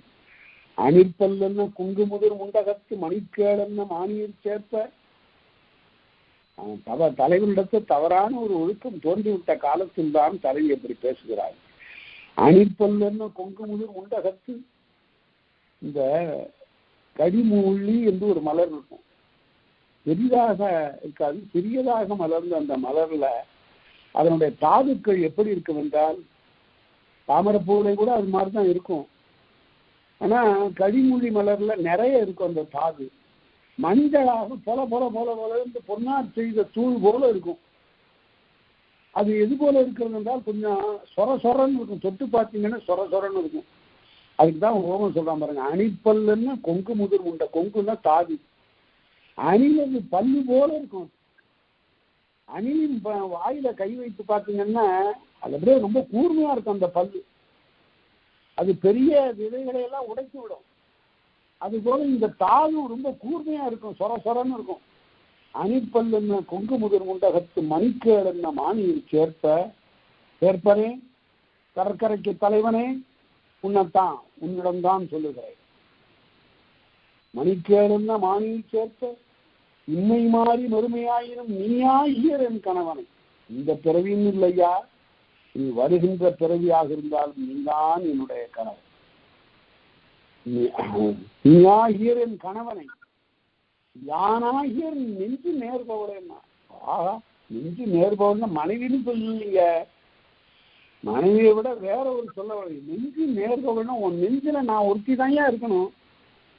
என்ன, நீ என் மனைவி, மணந்து கொள்ளாமல் எனக்கு வேற ஒரு உறவு உண்டுனெல்லாம் சொல்லக்கூடாது. உன் நெஞ்சில நான் தான், உன்னுடைய உள்ளத்தில் நான் தான். நெஞ்சு நேர்பவளேம்மா. அதனால அந்த பாட்டு மிக சிறந்த பாட்டு.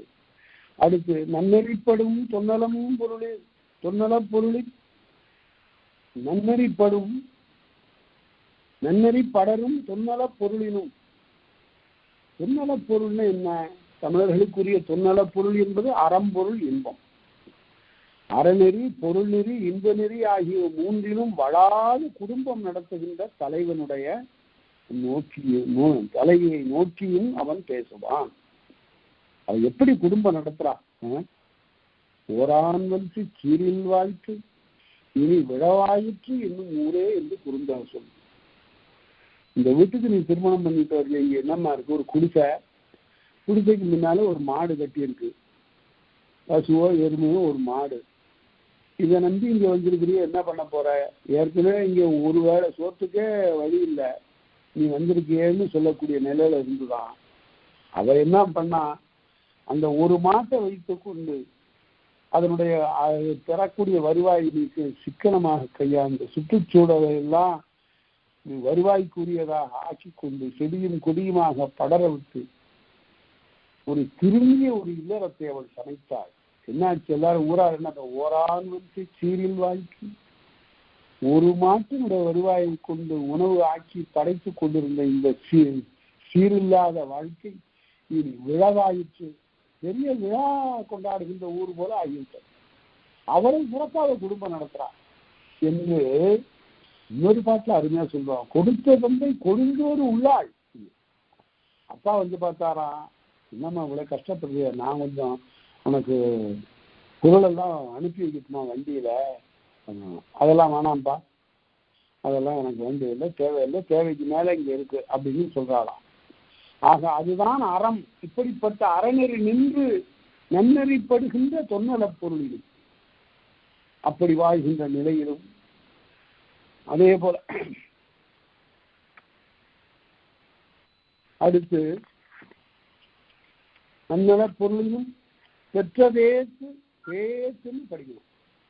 பெற்றதேத்து பெருமையின் நிலையும் குற்றம் சார்ந்த பொருள் எடுத்து உரைக்கணும். அதாவது திருமணம் செய்து கொண்ட பிறகு தலையை பெருமைமிக்க இடத்தில் தேர்ந்து இந்த இடத்துல இடம்னு பொருள். பெருமைமிக்க இடத்தை நிறுத்தி களவு காலத்தில் நிகழ்ந்த தன்னால் நிகழ்ந்த குற்றத்தை எல்லாம் தலைவன் பேசுவான். அம்மா நீ இப்ப எவ்வளவோ பாதுகாப்பா நாம திருமணம் செய்து கொண்டு வாழ்கிறோம், இருந்தாலும் அந்த காலத்தில் என்னுடைய அச்சத்தினாலே சில குற்றங்கள் நிகழ்ந்திருக்கின்றன. நான் இருவரும் மறைவாக சந்தித்து போகின்ற போது என்னுடைய கவனமின்மையினாலே ஊரார் அறியும்படியாக நேர்ந்து விட்டது. மற்றவர் உன்னை பற்றி பழியாக பேசக்கூடிய நிலை ஏற்பட்டு விட்டது என்றெல்லாம் வருந்தி பேசக்கூடிய தன்னுடைய குற்றத்தை, குற்றம் சார்ந்த பொருள் எடுத்துரைத்து தன்னுடைய குற்றத்தை இந்த சான்ற நிறைந்தேன் பொருள். வயலுக்கு தண்ணீரை நிறைக்கின்ற அந்த கருவிக்கு பெயர் சால். சால் நிறைந்த பண்புக்கு பெயர் சால்வு. அதிலிருந்து வந்தது சான்றாண்மை. இவ்வாறு வரைந்ததின் தலைவியை பெருமைமிக்க இடத்தை நிறுத்தி, மா நீ எந்த குற்றத்திற்கும் ஆட்படாதவள், ஆனால் அந்த காலத்தில் களவு காலத்தில் என்னால் சில பெருமைகள் நேர இருந்தன, அவற்றையெல்லாம் மறந்துவிடு என்று சொல்லுகிறான். அடுத்து நாமக்காலத்து உண்டன தோழி. நாமம்னா அச்சம்னு பொருள். நாம் உருவும் என பொருவுங்களையும் பார்த்தோம். நாம்னா அச்சம். நாமக்கல்னு ஒரு ஊர் இருக்கு. கல்லுன்னா மலை. அங்க நாமக்கல்னா அச்சம் தருகின்ற அளவுக்கு, பார்த்தா வியப்பு தருகின்ற அளவுக்கு, அச்சம் தருகின்ற அளவுக்கு உயர்ந்த மலைன்னு பேரு. இப்ப என்ன பண்ணாங்க, நாமத்தை போட்டுட்டு நாமம் இருக்கு பாரு, அதனால்தான் அதுக்கு நாமக்கல்லுன்னா. நாம் என்பது அச்சம். நாம் உருவும். உரும் என்றாலும் அச்சம். தேன் அதுல இருந்தது தேய், பெருசுன்னு பொருள். நாமக்காலத்து உண்டனத்தோழி ஏமுரு கடவுள் ஏத்திய மருங்கினும். அச்சக்காலத்திலே தோழி கடவுளை தொழுகின்ற போது தலைவன் சொல்லுவான், ஒன்றும் கவலைப்படாத அம்மா, நான் பார்த்துக் கொள்கிறேன். யானும் என் கையில் இருக்கின்ற வேலும் போதும்பா. யானும் என் கையில் வேலும் யானும் என் எகமும் சாரும், அதுவே போதும், நான் ஒன்றும் கவலைப்படாத என்று வரையுறு தெய்வத்திற்கு நலம் செய்கின்ற காலத்தில், தோழி தெய்வத்தை தொழுகின்ற காலத்தில் தலைவன் பேசுவான். அல்லல் தீர ஆர்வமுடு அலை, அல்லல் தீர ஆர்வமுடு அலை சுல்லுறு பொருளின் கண்ணும். அல்லலும் துன்பம். ஆர்வமுடுன்னா நாம எழுதும்போது ஆர்வமுடுன்னு எழுதக்கூடாது, ஆர்வத்தோடுன்னு எழுதணும். அத்து சாரிய வரணும், செய்யுள்ள வரலாம். ஆர்வமுடு அலை அளாவி சொல்லுறு பொருளின் அளாவி ஒருவருக்கொருவர் கலந்து பேசி தலைவி தன்னுடைய துன்பம் தீருகின்ற வகையில தலைவன் அவனிடம் பேசுவான். என்ன சொல்லுவான், எல்லா துன்பமும் போச்சுமா, நான் நீங்க எங்கேயோ பிறந்தோம் எங்கேயோ வளர்ந்தோம், இருவரும் ஒருவரை ஒருவர் சந்தித்துக் கொண்டோம், யாயும் யாயும் யாராகியோரோ எந்தையும் உந்தையும் முறை கேளி எல்லாம் சொல்லிட்டு செம்புல பெயல் நீர் போல அன்புடைய நெஞ்சம் தாம் கலந்தன, நெஞ்சம் கலந்து விட்டன, இனி நமக்குள்ள துன்பம் இல்லை என்று தலைவன் சொல்லுவான். எனது சுவைத்திலும் இது ஒரு அருமையான ஒரு குறிப்பு. இந்த கூற்று, இத கூற்றுன்னு சொல்லணும். ஒவ்வொன்றும் ஒரு கூற்று. தலைவன் கூற்று இப்ப நிகழ்கிறது. எனது சுவைத்திலும் நீ கை தொட்டது வானோரமிருந்தம் குறையுமாறு எனக்கென. மற்ற சுவையெல்லாம் மற்ற பொருள் எல்லாம் எனக்கு சுவை தந்தாலும் கூட நீ உன்னுடைய கையால தொட்டு சமைத்து வைத்திருக்கிறாய், இந்த சமையல் வானோர் அமிர்தம் குறையுமா, வான நாட்டிலே இருக்கக்கூடிய அமிர்தத்தை போல சுவைக்கிறது என்று சொல்லுகிறான். அப்படி பாராட்டுகிறான். ஏன்னா இயல்பு என்னவென்றால், அருமையாக 196வது குறுந்தொகை பாட்டுல சொல்லுவான், வேம்பின் பைங்காய் என் தோழி தரினே. கடவு காலத்துல என்னுடைய தலைவி உனக்கு வேப்பங்காயை கொடுத்தா கூட நீ என்ன தேம்பும் கட்டி தேன் நிறைந்த அருமையான மாவு கலந்த திணை மாவு கலந்த ஒரு கட்டி என்று விரும்பி விரும்பி சாப்பிடுவாய். எதை? வேப்பங்காய. பாரி பற இப்ப என்ன, திருமணம் செய்து கொண்டு வந்த பிறகு கொஞ்ச நாள் ஆன பிறகு குழந்தை எல்லாம் பெற்ற பிறகு பாரி பரம்பில் பனிச்சுனை தண்ணீர் தைத்திங்கள் தண்ணீரினும். பாரி என்ற வள்ளலுடைய மறையின் மீது ஒரு சுனை உண்டு. அந்த சுனையினுடைய நீர் அமிர்தம் போன்று இருக்கும், சில்லென்று இருக்கும். அது அமிர்தம் போன்று இருக்கும். அந்த தண்ணீரை கொண்டு வந்து கொடுத்தால் கூட வெய்ய உவர்க்கும். என்ன இவ்வளவு சூடா இருக்கு, என்ன ஒரு உப்பு கரிக்குது என்று சொல்லக்கூடிய ஒரு நிலை. ஐயராற்றால் அன்பின்பாலே. இதுதான் உலக இயற்கையாக இருக்கிறது என்று தலைவனுடைய நிலையை பற்றி அந்த இடத்திலும் கூற்று நிகழும். அடுத்து அடிசிலும் பூவும் தொடுக்கற்கண்ணும், சமைக்கின்ற இடத்திலும் பூ தொடுக்கின்ற இடத்திலும் அந்த பூ தொடுக்கக்கூடிய இந்த இடத்துல ஒரு சிறப்பு என்னவென்றால், ஏற்கனவே அவள் சமைக்கின்ற அந்த சமையல், அவளுக்கு சமையல் தெரியாது. பல பெண்களுக்கு சமைக்கவே தெரியாது. அது குடும்ப கல்வியில் அது அடங்கும். தாய் கற்றுக் கொடுத்திருப்பா. ஆனா கால வளர்ச்சியில இப்போதெல்லாம் சமையல் கற்றுக் கொடுப்பதற்கென்று நிறுவனங்கள் நிலையங்கள் எல்லாம் தோன்றிவிட்டன. இது புராண காலத்தில் நிகழ்ந்திருக்கிறது. ஒரு செய்தி, மேதாவி முனிவர் என்று ஒரு முனிவர் இருந்தார். அவர் ஒரு மகளை கண்டெடுத்து வளர்த்தார். அந்த மகளுக்கு அவர் தாயாக இருந்து வளர்க்கின்ற காலத்தில் சமையல்லாம் சொல்லி கொடுக்கல.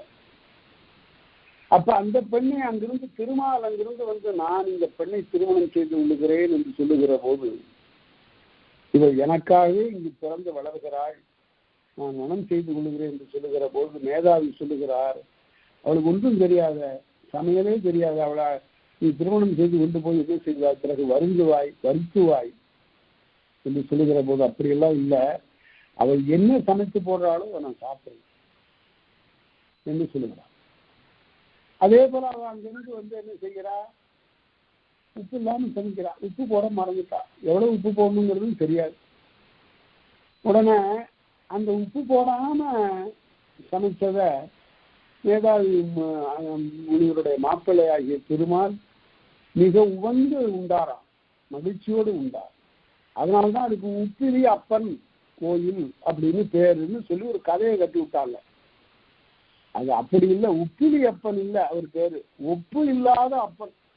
நம்மாழ்வார் அது அப்படிதான் பாடுறாரு, ஒப்பு இல்லாத அப்பன்ங்கிறார். பொன்னப்பன் புகழப்பன் என்று சொல்லி ஒப்பில்லாத அப்பன் பார். அந்த ஒப்பில்லாத அப்பன்கிறது சரியா சொல்ல தெரியாம உப்பிலி அப்பன்னு சொல்லி இப்பவும் அந்த கோயில்ல செய்யக்கூடிய உணவு பலகாரங்கள் எல்லாத்துலயும் உப்பு போடுறதில்லை. வாங்கி சாப்பிட்டுட்டு இந்த தளத்துல இப்படிதாங்க சாப்பிடணும், இது சரியா தாங்க இருக்கு, இங்க யாரும் உப்பு போட்டு சமைக்கிறது இல்லை, ஏன்னா இந்த தேவி இருக்கிறாளே இவளே உப்பு போடாதவ, உப்பு போடாம சமைச்சுட்டா என்று சொல்லி ஒரு புராண கதையை அறிவு நிலையிலே இல்லாமல் செய்து விட்டார்கள். நம்மாழ்வார் அவருக்கு தெளிவு தருகிறார். பொன்னப்பன் புகழப்பன் என்னப்பன் ஒப்பு இல்லாத அப்பன். சரி, அடுத்தது சொல்லூர் பொழுது நாமக்காலத்து உண்டனத்தோடு ஏமுரு கடவுள் ஏசி ஏனது சுவைத்தினும் நீகை தொட்டது வானோரமங்கம் புறையுமாலும் அடிசலும் பூவும் தொடுக்கற்கல்.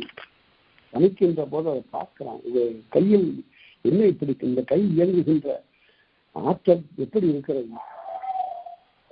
இந்த அடுப்பிடத்தை களத்தை வைத்து இவர் பார்ச்சோறு அடுக்குங்காலை இந்த அழகு என்னது என்று பேசுகிறான். அதே போல பூவை தொடுக்கிறான். ஒரு காலத்து கவிஞர்கள் பாரதிதாசனுக்குள்ள இருந்த ஒரு பெரிய ஆளுமையும் கல்வி பரப்பும் செறிவும் இலக்கண நுட்பமும் வேறு யாருக்கும் இல்லை, சமகாலத்துல யாருக்கும் இல்லை. பாரதியார் கேட்டுக்குவார், என்ன சுப்புரத்தனம் இந்த இடத்துல இக்கு போடணுமா இச்சு போடணுமான்னு கேட்டார். போடணுங்க, நல்லா இல்லையா, நல்லா இல்லையா, இலக்கணம் அதுதான் போடணும் அப்படின்னு சொல்லுவாரு சுப்புரத்தனமாகிய பாரதிதாசன். அதனால அவ்வளவு இலக்கணம் தேர்ச்சி உடையவர், இளமையிலிருந்து நல்ல இலக்கணம் கற்றவர்.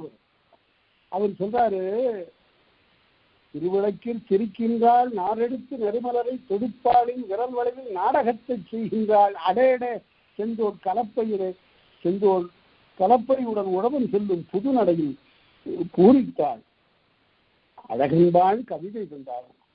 நாரெடுத்து நறுமலரை தொடுப்பாளி விரல் வளையில் நாடகத்தை செய்கின்றான். நாம் பாருங்க, பூ தொடுக்கிற போது இந்த விரல் அப்படி பிறண்டு வர்றதை பார்த்துட்டு அழகு அங்கதாங்க இருக்கு அப்படின்னாரு பாரதிதாசன். அது அடிசிலும் பூவும் தொடுக்கற்கணுங்கிற அந்த கூற்று கிளவியை பார்த்து எழுதியது. அந்தனர் தரத்தும் சான்றோர் தேத்தும் அந்தமிழ் சிறத்தில் பிறர் தரத்தும், அந்தனர்களிடத்து சான்றோர்களிடத்து மற்ற பெரியோர்களிடத்தெல்லாம் எப்படியெல்லாம் நடந்து கொள்ள வேண்டும் என்று தலைவிக்கு அவன் சொல்லிக் கொடுக்கிறான். அப்படி சொல்லிக் கொடுக்கக்கூடிய காலத்திலும் அவனுடைய கூற்று நிகழும். ஒழுக்கத்து களவினில் நிகழ்ந்த அருமையை புலம்ப. களவு காலத்துல சந்திப்பதிலே இருந்த இடர்பாடுகளையும் அருமைப்பாட்டையும் இப்போது எடுத்து சொல்லுகின்ற இடத்திலும் அவனுடைய குற்று நிகழும். அடுத்தது பாருங்க, ரொம்ப அருமை. இதுதான் பெண்களுக்கு எல்லாருக்கும் ஆண்கள் எல்லாருக்கும் வேண்டும். இந்த பண்பு தான் இல்லை. இன்னைக்கு பல இல்லறங்களிலே கருத்து மாறுபாடு வருவதற்கு காரணமே இப்ப சொல்ல போற இந்த பண்பு இல்லைங்கிறது தான். அந்தரத்து எழுதிய எழுத்தின்மான ஆகாயத்துல வெட்ட வெளியில பேர் எழுதுனா அது நிக்குமா? அது எழுத்து எழுதுனா நிக்குமா? அது உடனே அழிஞ்சு போடும். அது எழுதும் போதே யாருக்கும் கண்ணுக்கு புலனாகாது.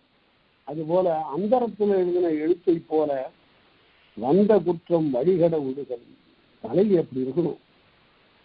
ஒரு குற்றப்பாடு கண்டவிடத்து ஒரு குற்றத்தை தன்னை பற்றி தன்னை குறித்து தலைவன் சொல்லுவானே, ஆனால் அதை திருத்திக் கொள்ள வேண்டும், மாற்றிக்கொள்ள வேண்டும். உடனே அதனை கணக்கில் எடுத்துக்கொண்டு அதனை பற்றி விரிவாக பேசக்கூடாது, எதிர்மறித்து சொல்லக்கூடாது. அதே போல தலைவனிடத்தில் ஏற்படக்கூடிய குற்றத்தை தலைவி சுட்டி சொல்கின்ற காலத்தில் அவனும் அதனை ஆராய்ந்து பார்க்க வேண்டும். நான் வந்த குற்றம் வழிகட ஒழுகலும். இது களவு காலத்தில் நிகழ்ந்த குற்றத்தை இப்போது நினைத்து பார்க்கிறார். சில குற்றங்கள் நிகழ்ந்தன, அவற்றையெல்லாம் இப்போது நினைந்து பார்த்து திருத்திக் கொள்ளக்கூடிய வாழ்க்கை. அதாவது ஔவையார், பிற்காலத்து ஔவையார் பாடின ஒரு பாட்டுல, கோபம் எல்லாருக்கும் வரணும், வரத்தான் செய்யணும். உயிர்ப்பும் உணர்வும் உடைய எல்லா மனிதர்களுக்கும் கோபம் வரத்தான், சினம் வரத்தான் செய்யணும். வெகுளாமை என்ற ஒரு அதிகாரம் எழுதிய திருவள்ளுவர் அந்த வெகுளியினுடைய கேடுகளை எல்லாம் எடுத்து சொல்லுகிறார். ஆனால் எப்படிப்பட்ட மனிதருக்கும் ஒரு சினம் வரும், வரக்கூடிய சூழல் இருக்கும். அப்ப என்ன சொல்லுகிறாங்க அந்த அம்மா, வந்தா அந்த சினம் உடனே மறைஞ்சிடணும். அது உடனே அருவாளை தூக்கக்கூடாது, உடனே கோலை கையில எடுக்கக்கூடாது, அது செயலில இறங்கக்கூடாது. நீரில் கிழித்த வடுப்போல் மறையுமே சீரொழுகு சாந்தோர் சினம். சாந்தோர் சினம் எப்படின்னா தண்ணீர்ல கிழித்த கோடு போல உடனே மறைஞ்சிடணும் என்று சொல்லி, அடுத்தது அழியல் அஞ்சல் என்று ஆயிரம் பொருள் தானவர் பிழைத்த பருவத்தானும். ஒன்னும் அடியாதே, அதாவது மனம் அடியாதே, மனம் கலங்காதே, அஞ்சாதே என்று களவு காலத்துல அப்படியெல்லாம் உறுதி சொன்னான். இப்ப அவ்வாறு உறுதி சொல்வதற்கு மாறாக அவன் நடந்த சூழலையெல்லாம் இப்போது சொல்லி, நான் அப்படிதான் தவறு பண்ணிட்டேன்ல என்று அவன் சொல்லுகிறான். அந்த இடத்திலும் அவனுடைய கூற்று நிகழ்வு. அடுத்தது, நோன்மையும் பெருமையும் மெய்கொட அருளி பன்னல் சார்ந்த வாயிலோடு பொருந்தி தன்னினாகிய தகுதி கண்ணும். பொறுமையும் பெருமையும் வெளிப்பட தலைவியால் கூறப்படும் குற்றங்களை எல்லாம் தலைவி ஒவ்வொரு குற்றமா சொல்லுவா. நீங்க இப்படி பண்ணிட்டீங்களே, அது ரொம்ப கண்ணகி கூட சொல்றா. மதுரையில போய் உட்கார்ந்து, ஐயா போற்றா ஒழுக்கம் புரிஞ்சீர், நான் என்ன செய்யறது? அது வரையில பேசாம இருந்த கண்ணகி, கோவலனுடைய குற்றம் எதையும் சுட்டி காட்டாமல் இருந்த கண்ணகி, அப்பதான் மதுரையில சொல்றா, அறவோர்க்கு எதிர்தலும் அந்த ரோம்பலும் துறவோர்க்கு எதிர்தலும் தொல்லோர் சிறப்பின் விருந்தெதிர் கோடலும் மறந்த என் துறந்த என்னை போற்றா ஒழுக்கம் புரிந்தீர். நல்ல ஒழுக்கம் இல்லாம இருந்துட்டீங்க, அதாவது மாற்றா உள்ள வாழ்க்கை, நான் மாறுபாடு இல்லாத வாழ்க்கை உடையவன் என்ன செய்வது எந்த விளங்க பேசுகிறார். அது போல பல குற்றங்களை எல்லாம் எடுத்து சொல்லுகின்ற இடத்தில் அப்போதும் தன்னால் வந்தன என்று அவன் தோழியிடம் சொல்லுவான். அந்த இடத்திலும் கூற்று நிகழும். ஆகியவையெல்லாம் தலைவனுக்கு கூற்று நிகழக்கூடிய இடங்கள். தொடர்ந்து புதல்வர் பயந்த புனிருதீர் கொடுக மகவு பிறந்தாச்சு. ஒரு மகன் பிறந்தான். மகன் போது புனிருதீர் கொடுக, புனிரு என்றால் இந்த வாளாமை நாள் என்று சொல்லப்படும், ஈன்ற அணிமை உடைய நாள் என்று சொல்லப்படும். ஈன்ற நிலை அந்த காலம் கழிந்த பிறகு புனிருதீர் பொழுது நெய்யினி மயக்கம் புரிந்தோர் நோக்கி எண்ணெய் வைத்து முழுகிட்டு தன்னுடைய குழந்தையோடு உட்கார்ந்திருக்கக்கூடிய அவளை பார்த்து, ஐயர் வாங்கினும் அமரர் சுட்டியும் செய்வரும் சிறப்போடு சேர்வர்க்கும் அப்ப அந்த குழந்தை பெற்றமைக்காக உள்ள சடங்குகளை எல்லாம் தலைவன் முறைப்படி செய்கிறான். அப்படி செய்கின்ற இடத்திலும் அவன் கூற்று நிகழும். அடுத்து பயங்கரு துணையணை புள்ளி புல்லாது உயங்குவாளை உயங்குபவளை கிடந்த கிடத்தியை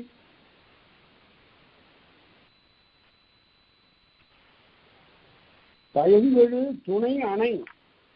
துணை அணை என்றால் படுக்கை என்று பொருள். பயங்கெழு துணை அணை புள்ளி புள்ளின தழுவி படுக்கையை தழுவி புல்லாது தழுவியும் தழுவாது. அவளுக்கு ரொம்ப அடங்கா சினம் இவன் பேர்ல. அந்த நிலையில படுக்கையில் தழுவுகிறாள். அதற்கு பிறகு அணைகளை தூக்கி எறிகிறாள். உயங்குவனை கிடந்த இயங்குதல் என்றால் வருந்துதல். வருந்தி கிடந்த தலைவியை குறுகி அல்கல் முன்னிய நிறையடி பொழுதின் நெல்லன் சீரடி புள்ளிய இரவினும். தலைவன் பரத்தையிடம் சென்று வந்திருக்கிறான். அப்ப அதை கண்டு சினந்து அதை அறிந்து சினந்த தலைவி அடுக்கையை வீசி எறிந்து விட்டு இந்த படுக்கைகளை கடந்து புரளுகின்ற காலத்திலும் அதனை புறக்கணிக்கின்ற காலத்திலும் சினத்தோடு இருக்கின்ற அந்த நிலையில் தலைவியிடத்தை அவருடைய நெல் அவருடைய சீரடியை அவருடைய பாதத்தை வருடி இறக்கின்றான். இறந்து கேட்கிறான். என்னதான் அவன் ஒழுக்கத்திலிருந்து குறைந்து விட்டான்.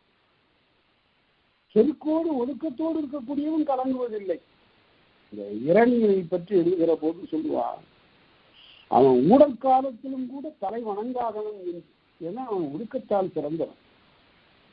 அதே போல தன்னைக்குள் தான் உண்ணாதவன் என்று பேசுவான் இரணியனை பற்றி பேசுகின்ற கவிஞன். அவ்வாறு அவளது செருக்கு நிற்கிறது. அந்த செருக்கு எதனால் வருகிறது? அவனுடைய நடத்தை சிறப்பினால, ஒழுக்க சிறப்பினால வருகிறது. ஒரு தலைவனுக்கு நிமிர்ந்து நிற்கக்கூடிய அந்த மாண்பு எப்போது வருகிறது என்றால் அவனுடைய குணத்தினாலே வரக்கூடிய சிறப்பு, சால்வினாலே வருகின்ற சிறப்பு, ஒழுக்கத்தால் வருகின்ற சிறப்பு. அதனால்தான் சொல்லுகிறான், மாதிரம் எவையும் நோக்கான் வளநகர் நோக்கான் இந்த காதலின் மாதர் நம்மை நோக்கான். யாரு? ராவணன். தலை குனிஞ்சிட்டு போறான். ஏன்னு கேட்டா அவன் ஒழுக்கத்திலே குந்தியவனாக இருந்தான். போர்க்களத்தில் அவனால் வெற்றி பெறவும் முடியாமல் போயிற்று. அப்பதான் மாதிரம் எவையும் நோக்கான் வளநகர் நோக்கான். எல்லாம் நிமிந்தே பார்த்து நடந்த ராவணன் தலையை குனிந்து பூமியோடு பார்க்கிறான். அப்பதான் சொல்றான் கம்பனுடைய அந்த குறும்ப பாருங்க, காதலின் மாதர் தம்மை நோக்க தான பூதனம் என்னும் தங்கை தன்னையே நோக்கி போக்கான். அப்பவும் ஒரு பெண்ணை பார்த்துக்கிட்டே போனானா. யார் அந்த பெண்? பூதேவி. நிலமகளையே பார்த்துக்கிட்டு போனான். அங்கங்கே அழகான பெண்களை எல்லாம் நிமிர்ந்து பார்ப்பான். அவர்களையெல்லாம் கொண்டு வந்து தன்னுடைய இடத்துல சேர்ப்பதற்காக நினைப்பானா. இப்ப என்ன ஆச்சுன்னு கேட்டா, திரும்பி வருகிற போது பூதலம் என்னும் நங்கை தன்னையே நோக்கி போக்கான் என்று கம்பன் சொல்லுவான். அதுபோல ஒழுக்கத்தில் சிறப்புடையவன் அவ்வாறு வணங்குவதில்லை. அவனிடத்து பரத்தனை வந்து விட்டது. ஆகவே அவர் மனைவித்தான் ஆக வேண்டும். தன்னுடைய தலைவியிடம் வந்து, அம்மா நான் தெரியாமல் செய்துட்டேன், ஒழுக்கத்தில் நான் இழுக்கினேன், என்னை பொறுத்துக்கொள் என்று கேட்குவான். அடுத்தது அது அருமையா திருக்குறள் சொல்லுவாரு வள்ளுவர், ஊடுகமன்னோ ஒளியிடை. தலைவி ஊடட்டும் ஊடட்டும், என்னிடம் ஊடலை காட்ட விட்டும், யான் இறப்ப நீடுகமன்னோ இரவு. இதனால என்ன ஆகும்? இரவு நின்று கொண்டே போகும், விடியக்கூடாது. இந்த ஊடல் மாறாமல் பொருள் விடிந்து விடக்கூடாது என்று தலைவன் கருதுகிறான். இன்னும் ஊடுக இரவும் விடியாது நீடுக என்று அந்த குறள் சொல்லுகிறது. அடுத்து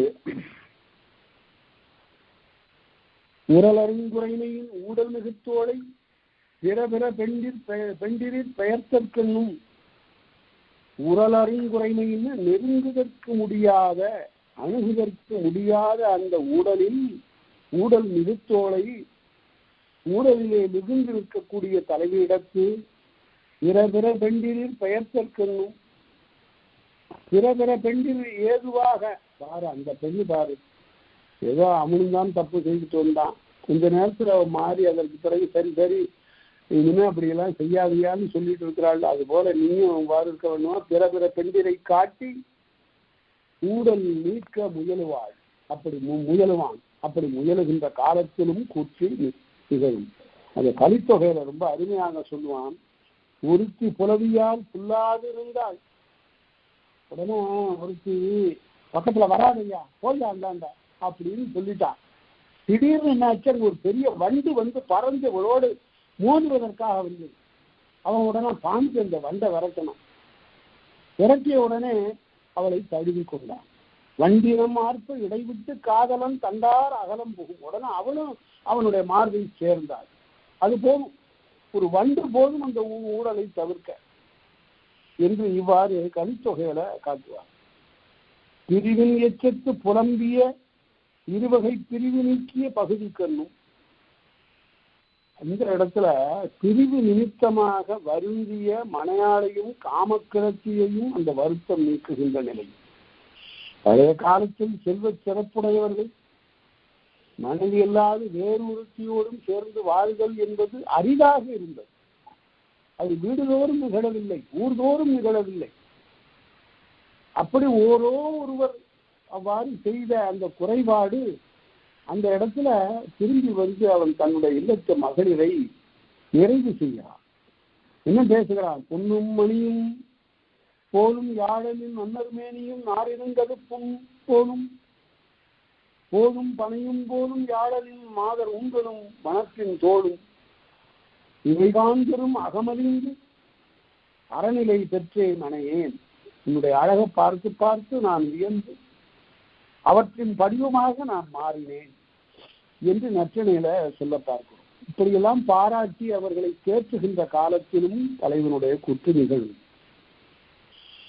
நின்று நனி பிரிவின் அஞ்சியே பையூடும். இப்படி வாழ்ந்து கொண்டிருக்கின்ற காலத்துல பிரிவு நேரக்கூடிய நிலை வருகிறது.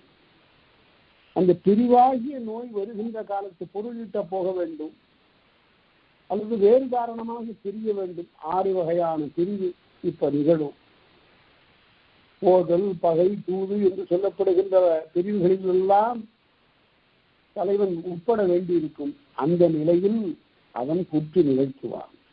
நாம் போகக்கூடிய வழி இப்படி இருக்கும். ஆழ்வழக்கற்ற அறிஞ்சுரம் அங்க தேநீர் காலமாக இருக்கும்.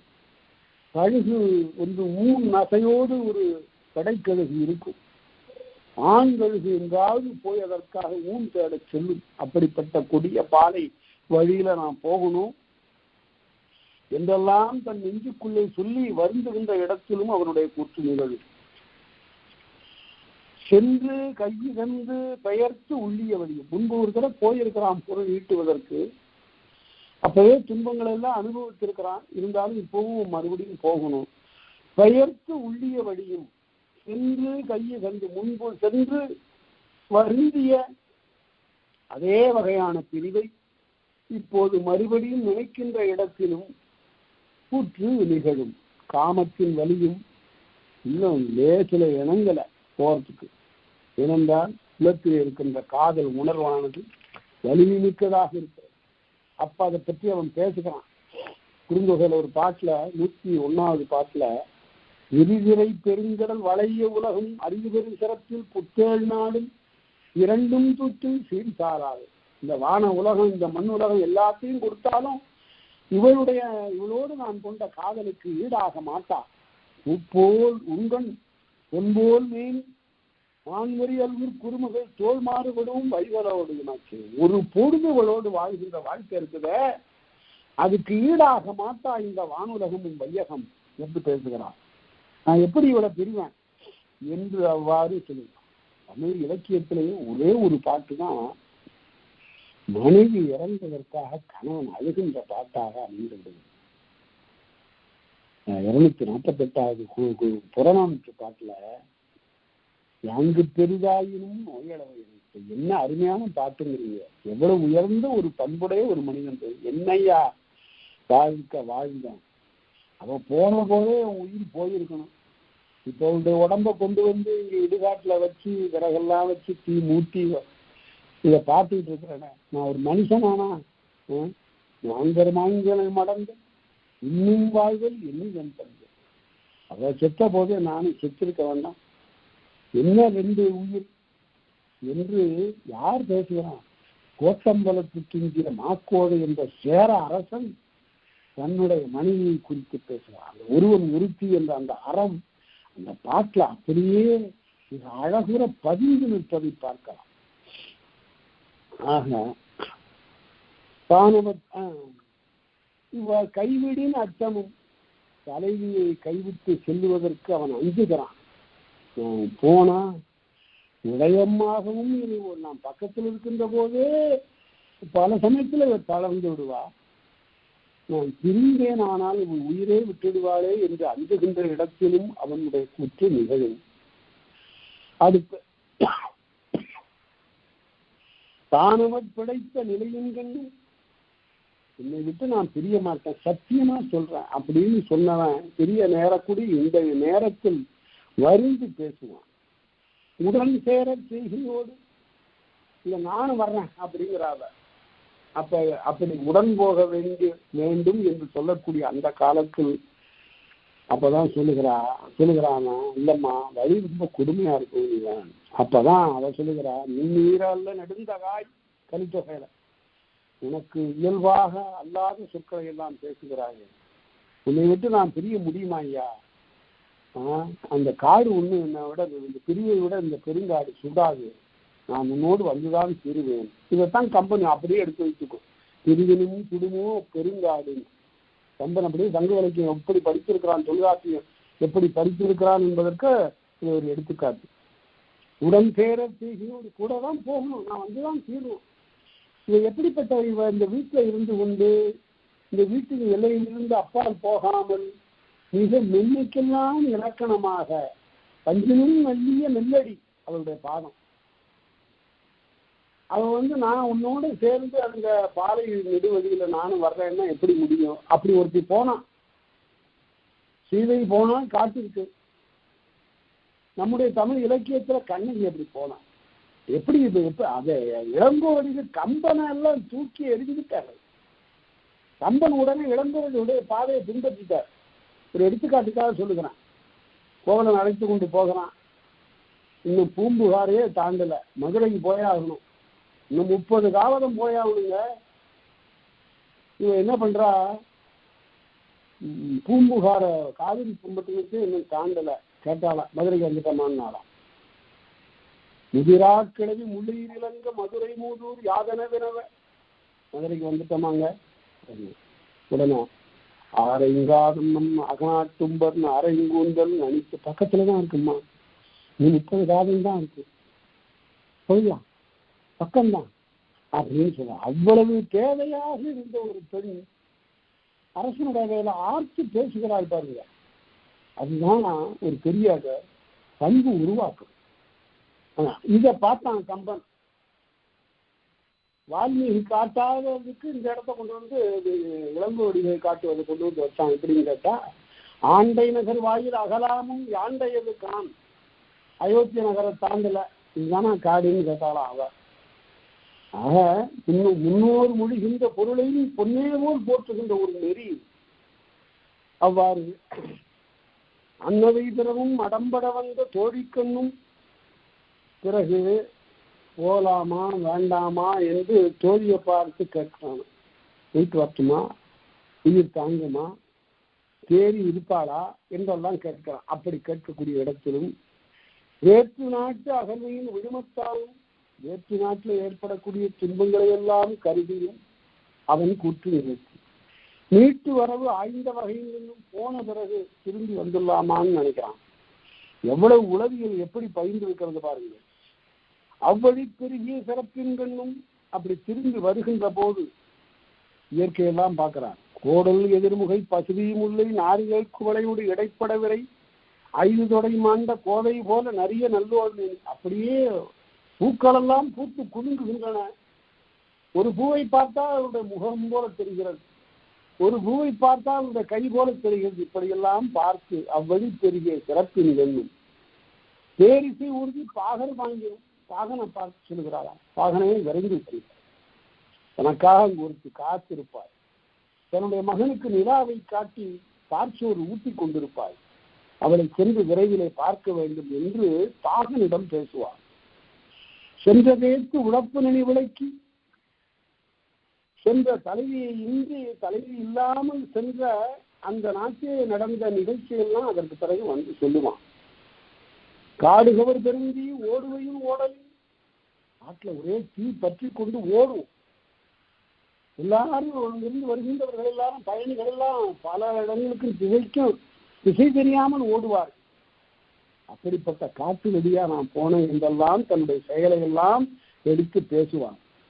அருந்தொழில் முடித்த செம்மற்காலை செய்தனை முடித்த செம்மல் உள்ள முடுங்கிற மாதிரி கடைசியில எல்லா வகையான செயல்களையும் முடித்து நான் வந்துட்டேன் என்று சொல்லி இப்போது தன்னுடைய உறவோடு கழிக்கின்ற காலத்திலும் அவனுடைய கூட்டு நிகழும்.